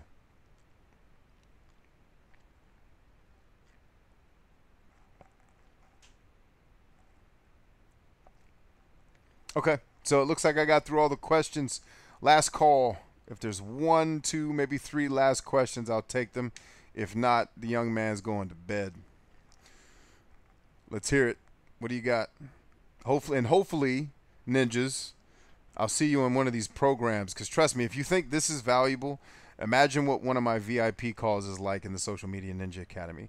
Or what one of our live calls will be like in the Marriage Academy VIP program once we get that off the ground. So hopefully I will see you over there. It's worth more than anything I would ever ask you to pay for it, and I built it to be that way. Let's see. Bryant, you are the realist. Thank you for your amazing content. Thank you. It's either Abel or Abel. Whichever one it is, thank you for your kind words, my friend. Say 415 says, what do you think of socionics? Not sure if you've heard of it. It's fairly different from MBTI and shows an interesting perspective on typology. I know I have heard of it. I believe I've read about it. I'm trying to remember what I read about it. I know I've looked it up before. Trying to remember. I'm drawing a blank on the last time I did any reading on socionics. So I'd have to get back to you on that. I'm sure I'd keep... You know, it's like Sherlock Holmes says, the mind is an attic and it has to be cleaned out. And I remember because somebody asked me about socionics a long time ago, and I went and started reading about it. And right now, in the moment, at 2 o'clock in the morning, half sleep, I'm not remembering anything that I read. So I would have to get back to you on that. But I'm sure it's pretty cool either way.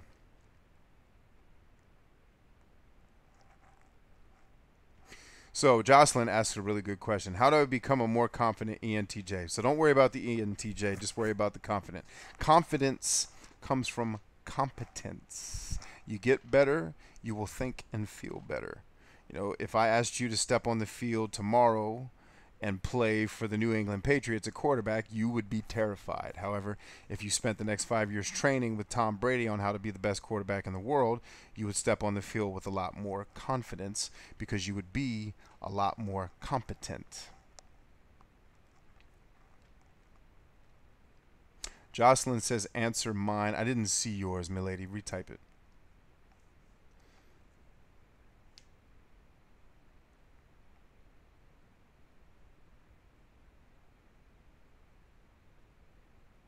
Or was that not addressed at me? I'm not sure. John Bernard says, I'm interested in your career program you mentioned. Would that be focused on marketing, or would I get a lot of value no matter? So I haven't built the career program yet. That's next. Once we get the marriage program to where it's a well-oiled machine and running. The marriage program hit a speed bump when my dad passed away because my wife and I had planned to film all this content, and then my dad passed that weekend, and unfortunately, we just weren't able to do it. So my wife and I are playing catch up a bit. Once we get caught up, we'll start. Like, I have the curriculum pretty much built for the career program. It's just not up to speed yet. However, the marketing program, certainly the Social Media Ninja Academy, will help you with that, because a lot of the same principles I would teach in a career program would be the same. In fact, we had a 17-year-old guy come through Social Media Ninja Academy. He used everything he learned there to find his dream job. So he wrote me back. He's like, "Hey, I'm quitting the academy." I said, "Why? What's up?" He was like, "I just found my dream job, and it's all thanks to the stuff I learned here." So the answer to your question is yes. The Social Media Ninja Academy can help you with career stuff, but it is not the career program that I spoke about. So it's up to you whether you would want to try it out. My recommendation to you would be, depending on what you can afford, I would just try out maybe one of the lower belts in the VIP program for a month, because that way you get a money back guarantee. Like, if you get in there, let's say you went into the blue belt, for example, and you got in there and you realize, this really isn't for me. It's way too YouTube heavy and I'm not getting what I thought I wanted out of it. And you could get the refund. And then if you do the VIP for a month, then you get to come on a call and talk to me. And then if you see value there, then you may want to stick around, so every month you can be on the call. Because on those calls, I let people ask me pretty much whatever they want. Doesn't have to just be social media focused. But I think you could get some value there, but it's up to you whether or not you want to wait. Because honestly, I don't know when we're going to launch the career program. Hopefully it will be before 2018, but I'm not sure that it will be this late in the year. So it's like I said, there's a 30-day money back guarantee with everything in the program. So if you got in there, it's like, this is like, after a day, you're like, nope, please give me the refund. I would literally, I have a button I can hit that just shoots the money back to you. So it's up to you, my brother.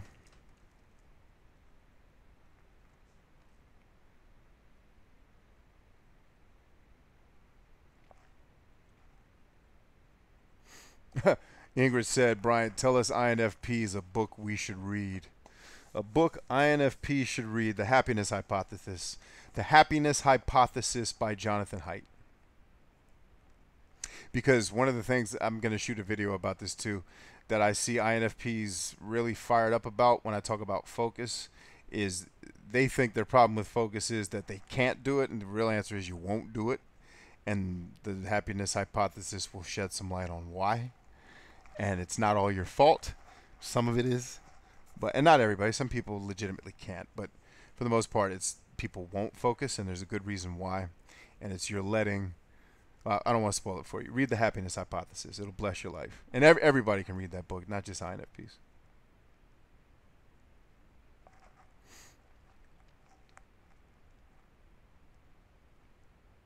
So even if I'm focusing on sciences, specifically marine biology and engineering.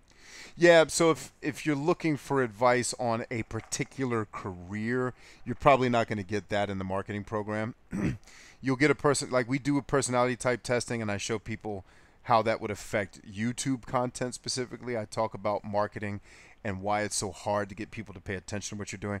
But if you're specifically looking for guidance on career choice, and now you've chosen a field and getting some guidance in that arena, I'd say probably don't make a move on the Social Media Ninja Academy and just wait for the Career Builder, because the Career Builder will have things even in it like how to negotiate salary and how to understand how much value you're bringing to the company. They'll never tell you that because they want to lowball you in terms of what they pay you. But when you understand that the company needs you, you are in the position of authority, not them, and things like that. How to understand what careers to pursue. But once you've done that, how do you progress in your career? Most people think it's about performance. A lot of times it's about being in the right place at the right time, and performance, and people. So for those who want to do everything on their own, like our INFP buddies, they will struggle in their career because they don't understand that a lot of being able to progress is about the relationships you're able to build. So that type of stuff, that would probably be a little bit more helpful for you.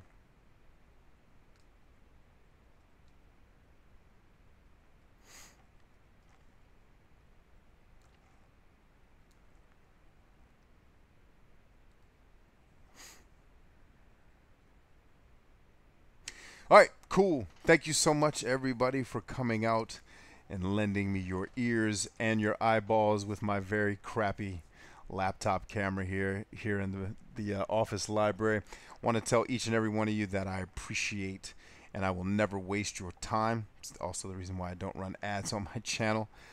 But I want to thank you for it. I I want to honor you for it. What you did here was important, not just for me, but for you being able to pay attention to somebody just droning on for this long. Pat yourself on the back for being able to hang in there, the 20 of you who stuck with us all the way to the end. Allow me to remind you that we together are stronger than I or you could ever be alone. Remember that I love you guys greatly, and I will see you tomorrow. God bless.